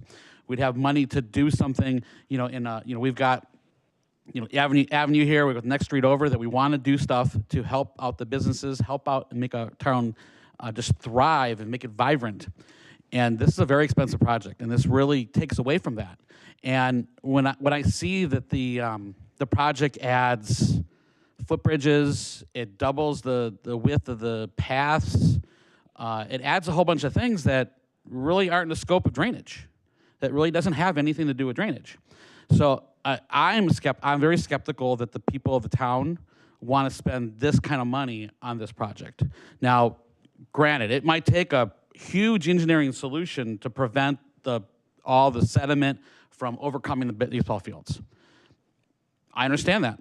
Maybe that'll cost $1 million, maybe it'll cost $1.5 million, but it won't cost almost $3 million. So that's what I'm going to go. And frankly, I'm consistent on this. I voted against the budget because I saw too many projects like this that weren't really focused on the needs of our town. And again, this is a nice thing to have, but we have a downtown to develop. We've got deferred maintenance. I don't think this is part of it. So I'm going to be a no. And I also want to point out that there's a lot of people that want to use those baseball diamonds, and they don't have the opportunity to do so. And I think it's a poor judgment on our part that people who live in our town, who paid for the town, paid for this park, paid for the baseball fields, and are probably going to be paying almost $3 million for these improvements, they can't use the baseball fields because they're locked off to people that not part of tournaments. And I think that that's a mistake. At least one of those diamonds should be open to the public. Thanks. Thank you, Ms. Mayor. When I first looked at this as an agenda item and I looked at the numbers, it was very confusing to me. And I think that confusion still permeates the room tonight. If I'm right, which I believe I am, we've already approved $2.5 million on this project. So even though I think Alan makes a very good point that there might be things in this project that might go far beyond flood mitigation, it's already been approved. We've already voted on it. And all they're looking for right now is $119,696.75 to put it into the bid that we have from B4 Enterprises. So the ask is for 119, not for 2.5. So for that reason, just to fit in the bid parameters, I'd be for it, even though, like Alan said, I do have reservations about it overreaching. But I would be for it. Madam Mayor, if I may, during this brief discussion, I realized that I failed to mention something. This is only phase 1 of this project. Phase 2, which will be much less expensive, will deal with the toe, the face, and the throughput of the dam. For that, we have approximately a $100,000 grant from the Flood Control District to help with that. So this is phase 1. Phase 2 is under design. That's basically stabilizing the front of the dam and the toe of the dam, which is the bottom next to the park, and then the large culverts that allow the water to flow through. And we'll have more information on that as part of our budget process as we move forward. Justin, if that dam fails for any reason, there's a lot of homes that would be at risk. Am I correct? Madam Mayor, Councilmember, correct. Basically, everyone east of Golden Eagle Dam on either side of Ashbrook Wash could potentially be inundated in flood waters to some extent, but the further downstream you go, once you get closer to Hamilton, Saguaro, and east of that, we would have outflow into the neighborhoods. And we know this based on modeling from the worst case scenario that was provided as part of the flood control / Town of Fountain Hills project that did the Ashbrook improvements at Saguaro Boulevard. So, and I am sensitive, Alan, to your comments about 8-foot sidewalks from 5 foot. If we're ripping this thing up, we may as well get this stuff done and get it done right to start with, and solve this problem once and for all, so that there's at least some mitigation and stopping anything from going further downstream. So I am sensitive to your comments, Ellen. I agree. But if we're ripping this all up, we may as well put it all back together the right way. And if I may again, Madam Mayor, this project not only includes all of the necessary drainage improvements, but in order to accomplish this, the majority of the infrastructure, which is built in the washes and drainage channels, has to be removed and replaced. As part of that, we are also bringing the facility up to date in regards to accessibility. The lion's share, if not all of the physical barriers related to accessibility, including the pedestrian bridge, will allow the entire facility to be used by all, regardless of their condition. So while we're pulling it out and we're having to fix it, we're not putting some of it back in the same place, but the improvements are making substantial upgrades to not only the infrastructure as a whole, but the accessibility. I'm going to piggyback because you're exactly right, Justin. I wanted to share some of the things that you're noting in the scope are actually what we learned sort of as a best practice during the cleanup process. When we were inundated with all of that mud and muck and debris, we couldn't get vehicles in there because it wasn't wide enough. 5-foot side, they're not wide enough to get some of the larger equipment in that's needed to excavate.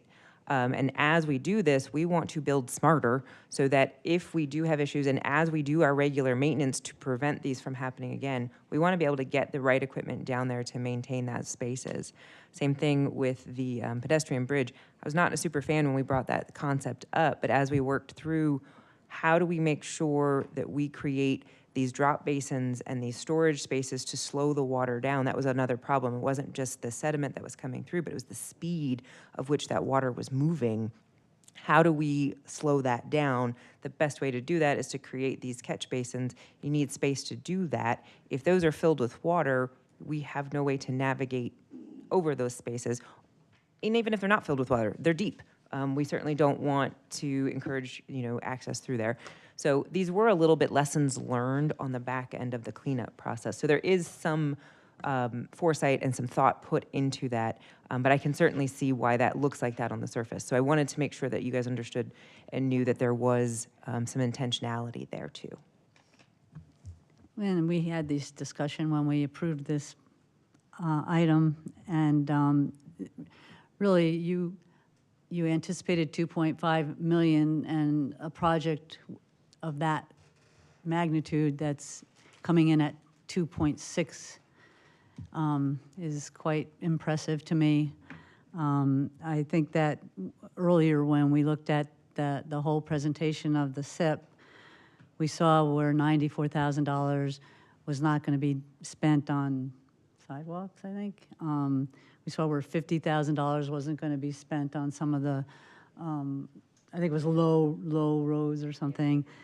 There was another big project that I can't remember how much we were saving on that, and I don't remember what the project was. It was like a $2 million project that we were saving a large amount on, and then obviously the 1.5 million of the Shea Boulevard, which will all come into play as we move forward this year, and we're seeing things maybe coming in higher than we thought. But this is incredibly close.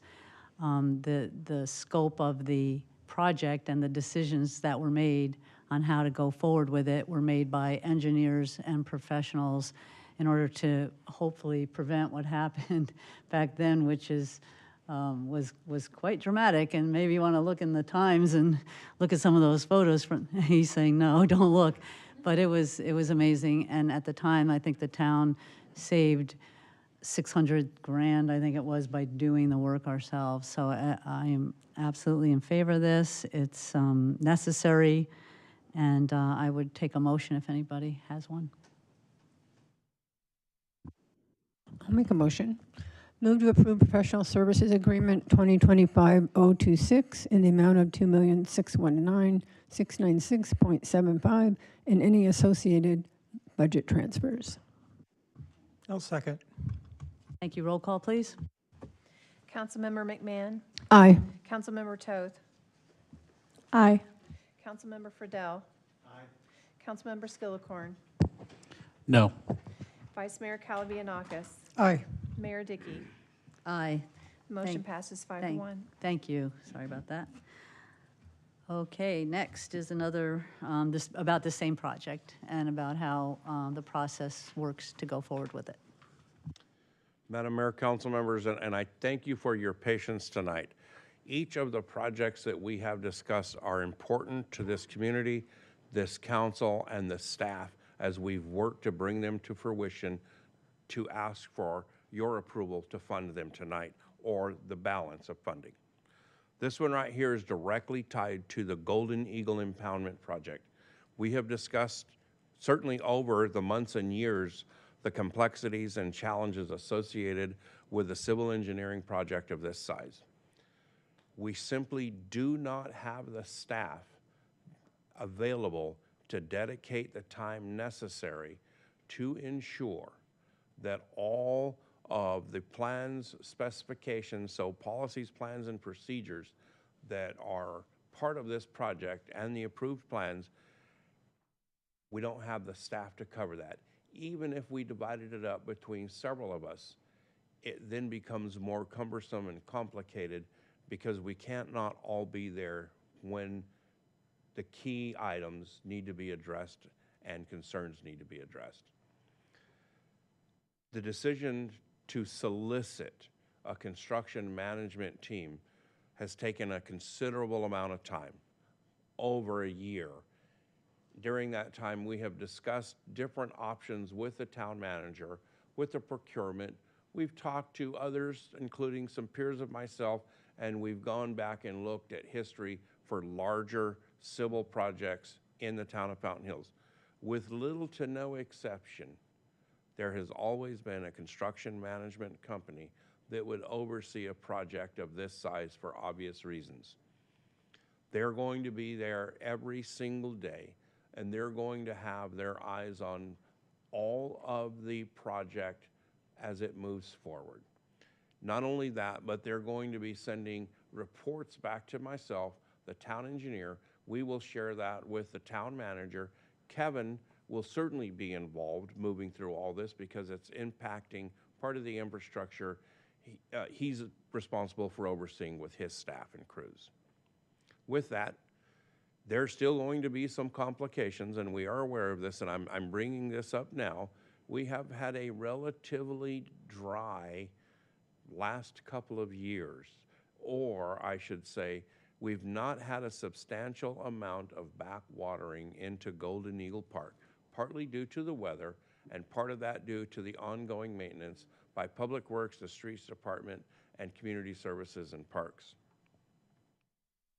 It should be noted that when we release the request for proposals, I don't have the exact number of people that pulled the documents to read them, but it was a relatively large number.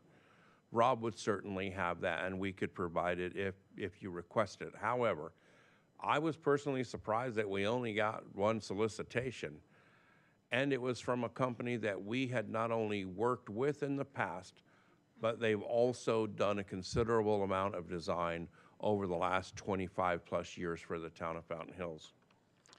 Tonight, we're simply asking you to consider approving funding for a construction project with Wood Patel. The staff report goes into a considerable amount of detail. I'm going to hit on a few of the key items here, including but not limited to the amount of funding that we are asking for.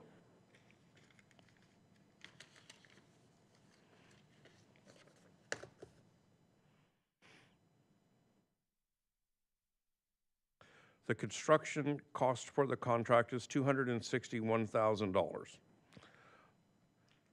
Of that, we have a little bit of contingency in there should we need to make any adjustments along the way. And I believe for this one, it's 10 or 15%.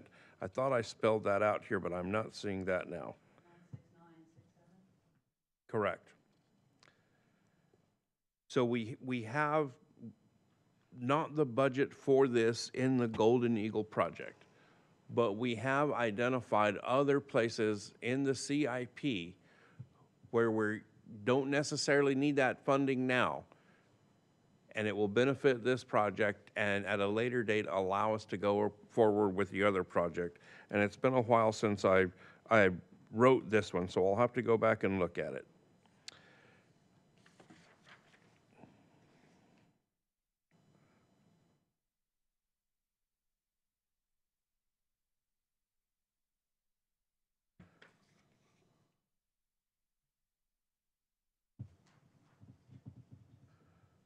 Well, there it is. I finally found it. So the lion's share, in fact, all of the funding for this will come from the CI portion of Pleasantville. Again, not the development fees, that's a separate pot of money, but from the CIP portion. As I explained earlier, and Kevin as well in his update for the capital projects, it's not going to stop that project. It's going to slow it down and allow him a little bit of time, which he described, to complete the design. As you all know, the budget process is coming up. We are going to be starting that here in just a few days, believe it or not. And that will be part of the budget discussions, is the Pleasantville Park and the funding for that. And also when we come back and report closer to the end of these projects in the fiscal year, we'll also be able to more closely define the unspent fund balance for each of the CIP projects that were approved this year. Again, a lot of information about a project, a lot of challenges, a lot of complexities, but I'll certainly do my best to answer any questions you may have. Thank you. Do we have any speaker cards? No, we do not. Thank you. Councilman Skillicorn? Thank you, Madam Mayor. Director Weldy, so even though I'm critical of the project, I understand that there's a need to manage it. Even though this is like 10% of the cost, it adds a considerable amount of money. But run us through. I mean, I know that town staff is probably not the best equipped to manage this, do the actual project management. So I'm trying to, weigh the concerns of, imagine if you're at the site, if our building inspector, actually our building inspector is probably not qualified for this, but actually inspecting that things are done correctly, managing it, what kind of staff resources are we saving and actually be able to do on other things instead of, with this project, what are we saving staff time wise? Does it equal the $260,000? Madam Mayor, Council Member, I can't speak for everyone. I certainly have a background in project and asset management, so I'm going to share my experience in that field, plus as a Public Works Director. It would be myself, the town engineer, the assistant town engineer, and our civil engineering inspector. So that's the entire engineering division and the Public Works Director. Each of us would be contributing a few hours, either a day or a week. And then it would also impact Kevin and a good percentage of his staff, including Brandon and several others, as we work through the complexities of their irrigation system. Because keep in mind, during this project, there are several areas of this park that simply cannot go without water. They have to have water because we don't want the current infrastructure to die, the landscaping. I would estimate a week total staff time. We would probably have upwards of 40+ hours over the entire staff for every week. And that's if we do not approve this? Or if we approve it, how much staff time is our engineering department going to be spending there? Initially, for the submittals, I would estimate probably about 10 to 15 hours a week reviewing submittals. In regards to the balance of the contract, I will serve as the contract administrator, so I will review all the pay applications and approve them prior to them being processed. So probably 10 or 15 hours every couple of weeks for me related to that. And then obviously one or the other of the town engineers, either the town engineer or the assistant engineer, will likely attend along with our civil engineering inspector and Kevin and whoever he designates their weekly or bi-weekly meetings. And what is your confidence that we're not duplicating work that we're basically paying for in this contract? I have an incredible amount of confidence in that, simply because we don't have the staff to go out there and stay on the job for 8 or 10 hours a day. And I think they're going to work 4 10s to try and maximize their efforts while minimizing the disruption. Really, all we're going to be doing is reviewing the submittals and the pay apps. We have someone else that's ensuring everything else is done correctly. Okay. And even though I'm critical of the scope of the project, I know it needs to be managed. So I'm in between a rock and a hard place.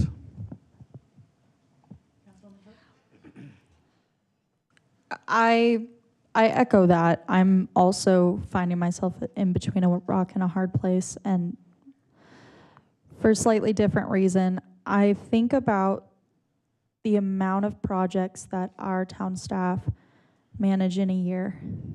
And for this one project that is a large scale, we'd be paying a manager over $250,000.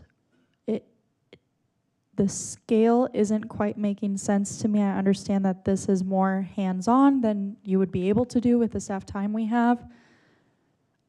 I want, obviously, the project to be managed. I want to be able to save you what extra labor that would be. Is there anyone who would do it for less than $250,000? Madam Mayor, council member, if there was, they would have submitted to the RFP. Fair enough. On average, this type of contract is equal to about 10% of the bid for the project that they're looking at. I will admit that our procurement officer did an incredible job of negotiating, because they did ask for 12 to 15%. He talked them back down to 10. So thanks, Rob. We appreciate your help on that. Thanks, Rob. Okay. Justin, is the cost of this going to be $261 or $241?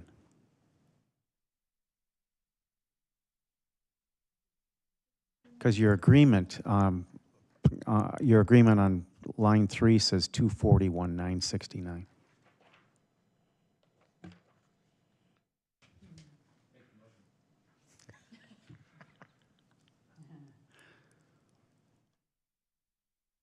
Councilmember, I'm not seeing that on my staff report. Is it in the professional services agreement? Yeah, the actual agreement.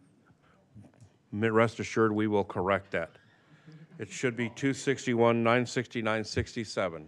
So prior to Rob sending that out for signatures, that will be corrected. Okay. All right. I just thought maybe we were getting a discount. Mayor, Council, that was something I specifically talked to the procurement administrator about when we were going through the staff report reviews. The extra $20,000 to make the 261 includes the owner's allowance, so it's really just in case we need to dip into that, so we can go up to that extra amount. Thank you, Paul. All right, so that's the amount then, what we're seeing, but again, the 20,000 is for just in case. Yeah, okay. Any further discussion? Motion, please? Move to approve. I lost it. I'm sorry.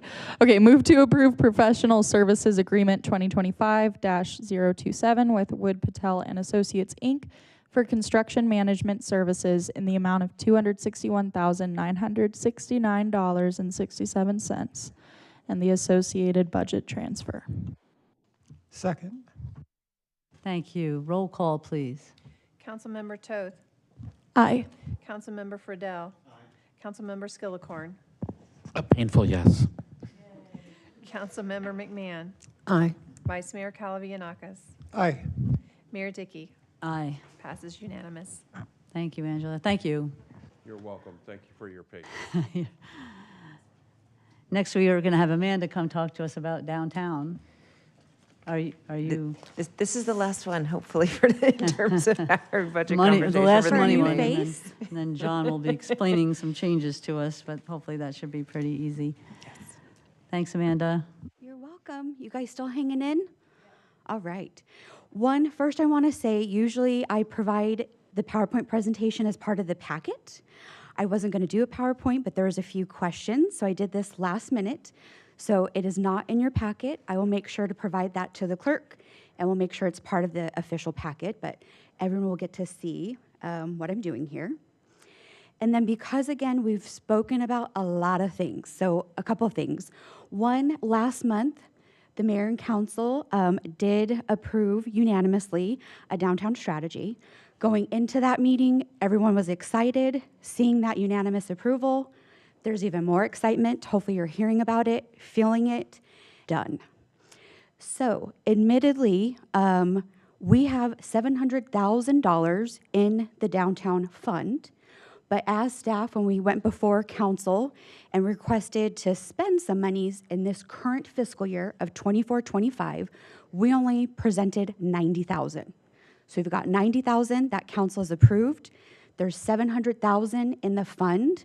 As your director and then your town manager, we do not have the authority, even though the money is there, to use $100,000. So before you to request, can you please allow me to use $100,000? And we'll break down quickly what that is for. So one, we've had multiple requests, not just from the Avenue Merchant Association, but other property owners of wanting to wrap our palm trees that are along the avenue and along the commercial part. And so as you guys heard probably about a month ago from Manager Goodwin, folks were starting to ask questions like, are you seriously putting up lights on the linear park already? Yes, it takes a while. So while we have that vendor, we think, why not pull the trigger, if you will, and wrap the palm trees?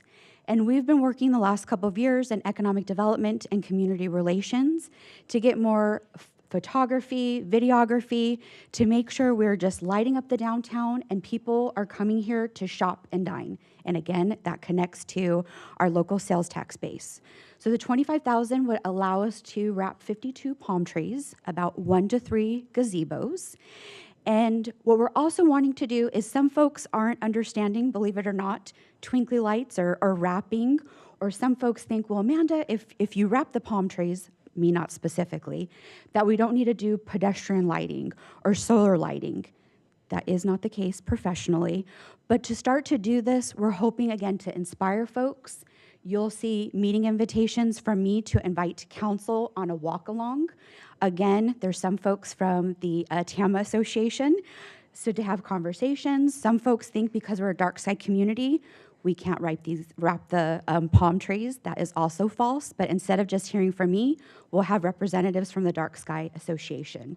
So we are hoping if we get approval tonight, we will be texting the vendor this evening, and tomorrow or Thursday, we will start wrapping these babies up and hope to light up not the linear park, just again the palm trees, beginning in November.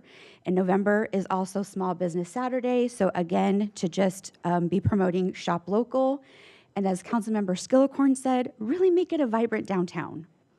The second request for $25,000 is for 3D designs specifically for the Avenue District and the Business District. If you look to the far right, so plan view, it's potential revised avenue, some folks, I get it, it's hard for me too to picture. So when we talk about sidewalk cafes, expanding the sidewalks for more commerce, people get the idea, and then you'll see to the left, that's sort of a 3D, but has nothing to do, obviously, along the avenue or Verde River or Parkview.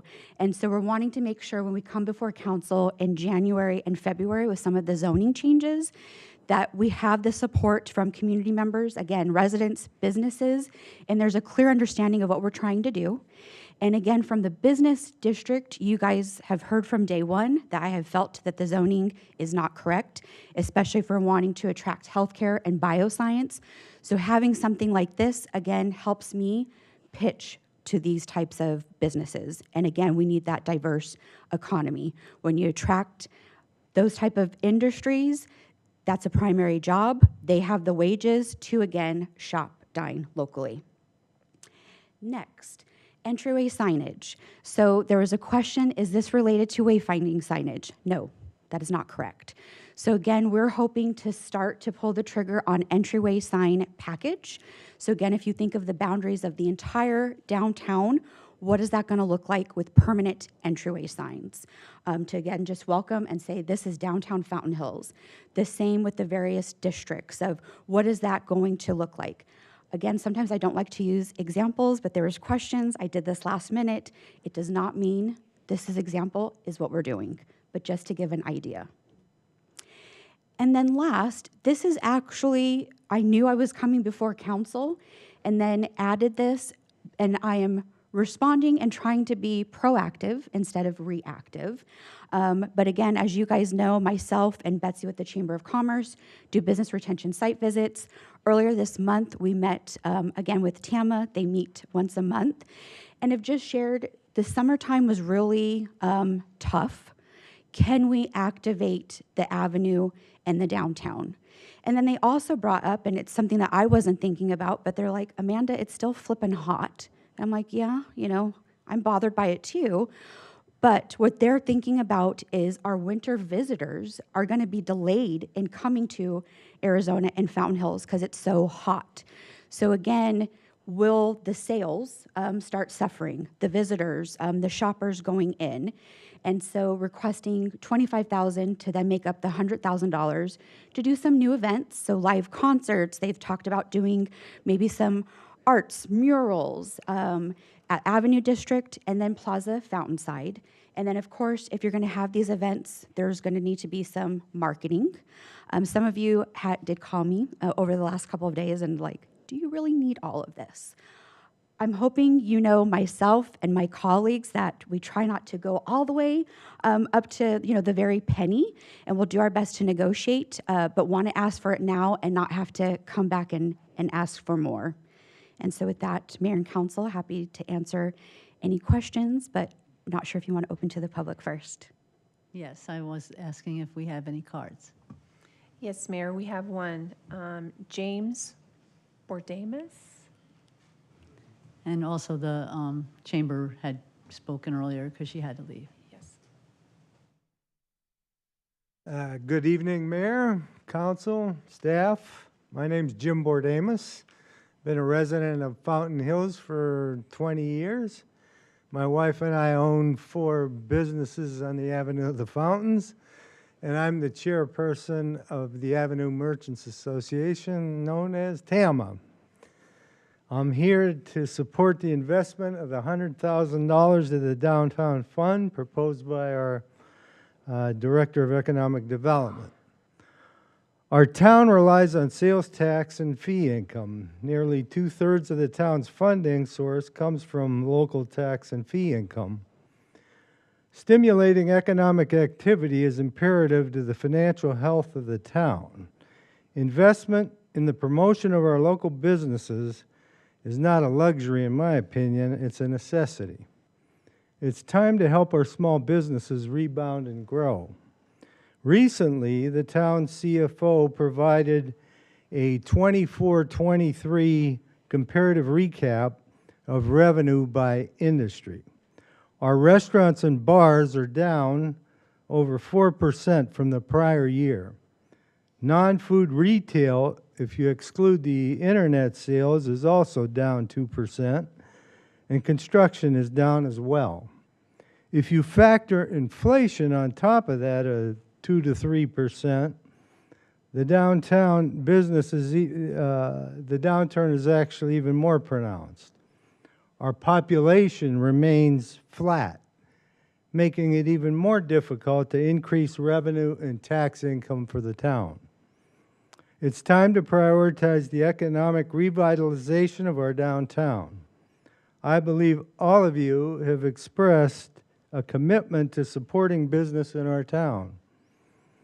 Certainly, if we can afford $185,000 for a pickleball court, which really doesn't generate revenue, it's a nice thing. I'm not opposed to it, but I would think that this is a reasonable ask.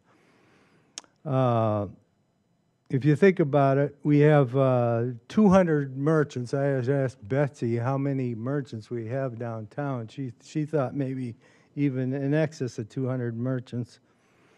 But if you're talking about a $100,000 investment by 200 merchants, that equates to what, $500 per year? I mean, you think of a sign or an ad, it's gone, right? So I don't think that's a giant ask. Our merchants do their fair share to promote business in the town. We do wine walks, we do health walks, art shows, fashion shows, charity events, and most of us are members of the chamber. But we really need visual appeal and promotion. Everybody's trying to do their own thing, but if we don't improve that appeal down there, it's pretty much looked the same way for 4 or 5 years. That's a tough sell. And you guys are all consumers as well, I don't know how often you get downtown, but we don't always see their faces. So we really need appeal is what we're talking about. Thank you, Jim, but we're out Yeah, of time. you Thanks bet. a lot. Yeah. Appreciate it. That's it. Councilman? Thank you, Madam Mayor. Director Jacobs, a couple questions.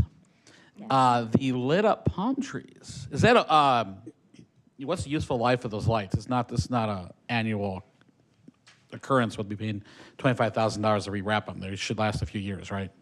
Madam Mayor, Councilmember Skillicorn, that is correct. And then in doing this, again, it'll be through November. Is it to the spring? Is it longer?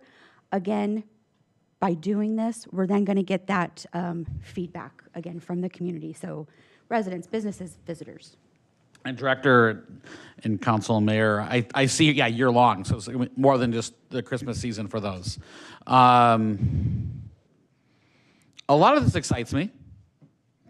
When you said doing events there, that's something that, my heart kind of skipped a little bit. I love to see, I have a vision for these 2 blocks being a culinary district, and bringing in people that not only just visit, but they'll visit in multiple places when they come.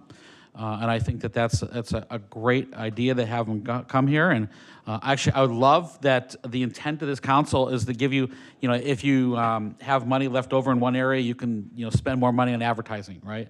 That would be my intent of this, so I will make a motion to approve for $100,000. I'll second that, but I did just want to make a comment, if that's all right.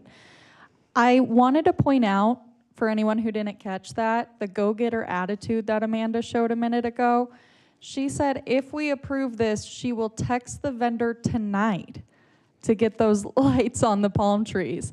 That's incredible. I just wanted to make sure that was pointed out and you got your kudos. The exception, now that its standard's been set. Yeah, but I think you can live up to it. It's Kevin's gonna do the texting, so we'll give Kevin some of the credit too. But we're Thank you, Kevin. Yes, we're told sometimes in government we're slow, and I try to say, oh really? Is $100,000 enough? Do you need a little more? Is there a second? Was there an amendment to the motion? Is there 150? No, if you're being serious, Councilmember Friedel, 100 is enough. We appreciate it, but I appreciate the offer. Thank you, Ms. Mayor. Yeah, I'd like to also make a motion or second to approve this budget transfer. When we were talking about wayfinding signs earlier, I mentioned a group of people that were for it. And again, I see the same group for this downtown improvement. It's the Chamber of Commerce, TAMA, the business owners in that district. Out-of-town visitors would love to come to our downtown area and have it more vibrant, especially at night with the lighting. And also it's called for in our strategic plan and our general plan.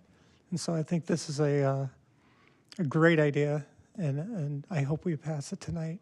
And good luck. Thank you. We have a motion and a second. Can we have a roll call, please? Councilmember Friedel?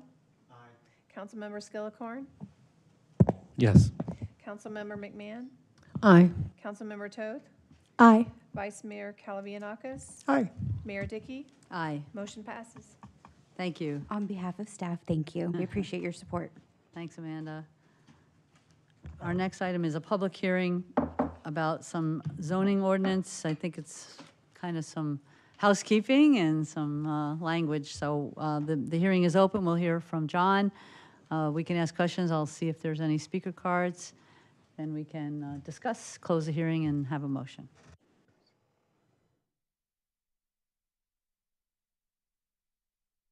Good evening, Mayor and Council. Hopefully we can move through this fairly quickly.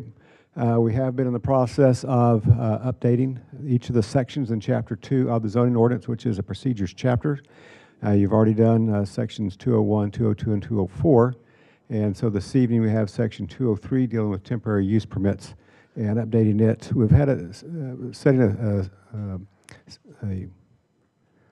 now I lost my words, organization for each of the sections so they can read the same, and it's easy to find the information in each of the sections because they all flow the same. So that's been one of the purposes with each of these. So you see, if you look back over what you've done in other sections and look at this one, you'll see a lot of the language is very much the same. But one of the things that we're proposing to add in Section A of the ordinance, there's an existing purpose statement, but we're adding a statement about requirements. It's not clear in the current code necessarily when a temporary use permit is required and what distinguishes a temporary use permit from a special event permit that's handled through the Community Services Department. So we're trying to clarify some of that with this requirement statement at the beginning. And just some example of some of those things that are in the zoning ordinance that do require temporary use permits.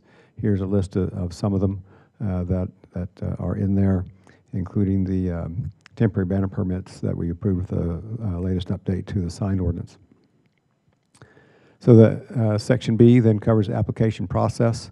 Again, this is very much like the other sections of the code that we've done.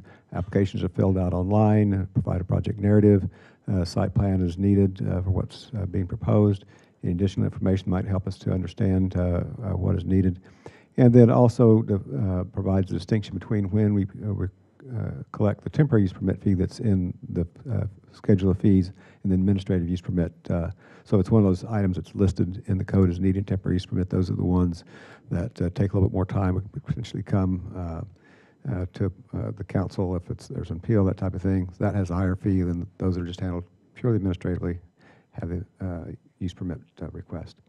So in the ordinance as it was presented to you, you find in your packet, as we continue to review that and got a little bit of feedback on it, did notice a couple of words that would probably be better if they were changed. And so staff would make these changes as shown here. The word changed marked out for the word request, and then correcting some language in that later for applications requesting a temporary use permit. I think it'll read a little bit better with those changes. I want to make council aware that that would be in the ordinance going forward. Section C then of the section has a review and approval criteria. Again, similar to the other sections in Chapter 2.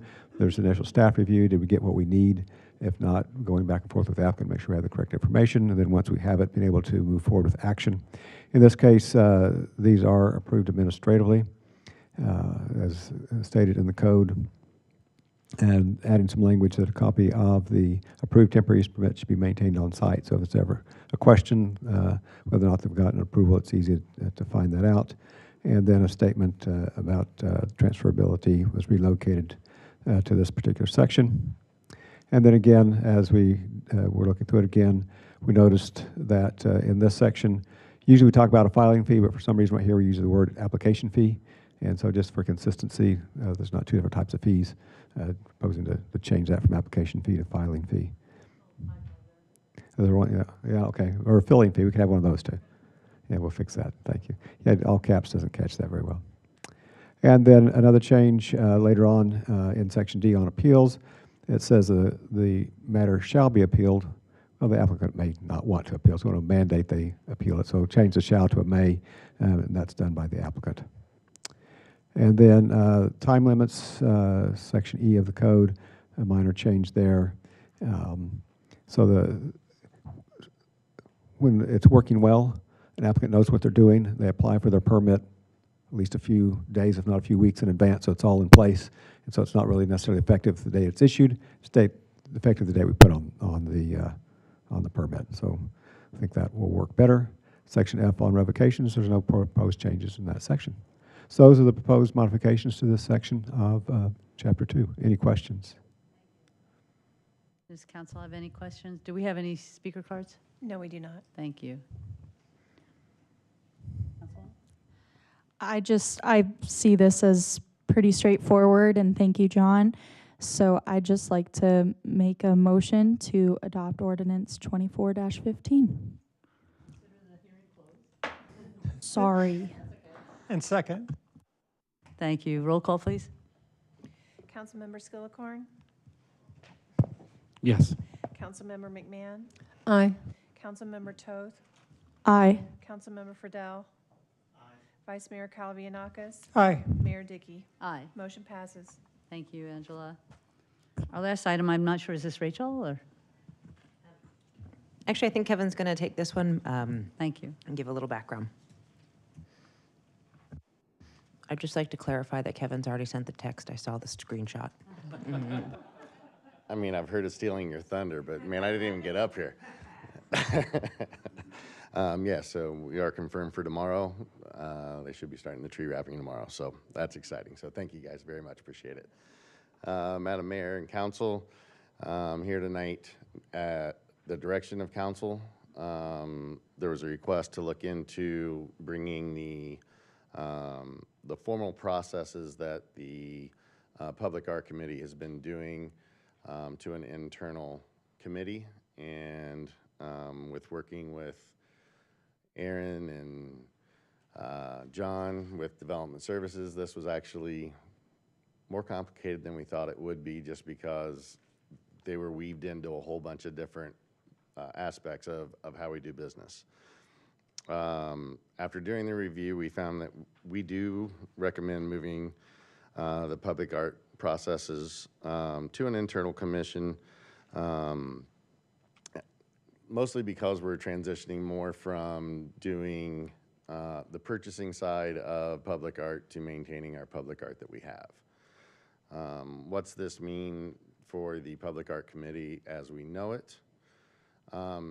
It really makes it to where that they become a lot like most of our 501c3s are today, and that means they're more advisory. If someone comes to them and has a piece of art and they still want to present it to us, they still will. And then once it becomes the formal side of things, it will come to our Historic and Culture Commission, and then they'll vote on it to move it forward. That will go with the developers as well. We'll move into the Historic and Culture. It'll help streamline things. It will make it more transparent. We'll have meeting minutes that are actually verbatim versus more of an agenda-sized as the Public Art Committee had been done.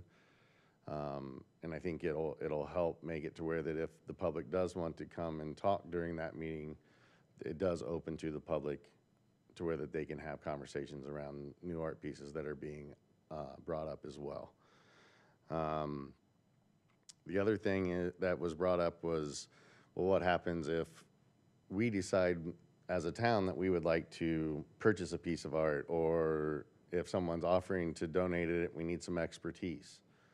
Well, we still have those people available in town, and we would just form an ad hoc committee to have them take a look at it along with staff, and then be able to come back and present that to the Historic and Cultural Committee, and then bring it to the town council as a whole. So we think this can function really well. And basically what we'll do is repeal the resolution that went to, that had it go through the Public Art Committee, and it will now go through our Historic and Cultural. With that, I'll take any questions that you have. Thank you. Do we have any speaker cards? No, we do not. Thanks. Any questions or comments? Councilwoman? I support this for so many reasons, but to save everybody time, I'd like to just make a motion to repeal Resolution 2023-11 and to approve Resolution 2024-41. Thank you, Kevin. Thank you. I just want to say that we definitely appreciate everything that the committee's done already, they've accomplished for our community over all these years.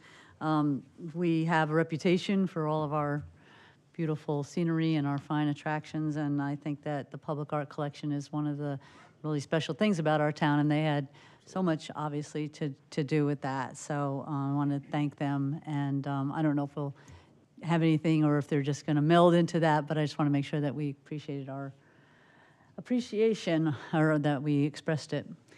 Anyway, roll call, please. Councilmember McMahon? Aye. Councilmember Toth? Aye. Councilmember Friedel? Aye. Councilmember Skillicorn? Yes. Vice Mayor Calavianakis? Aye. Mayor Dickey? Aye. Motion passes. Thank you. Our last item is about the discussion direction to the town manager.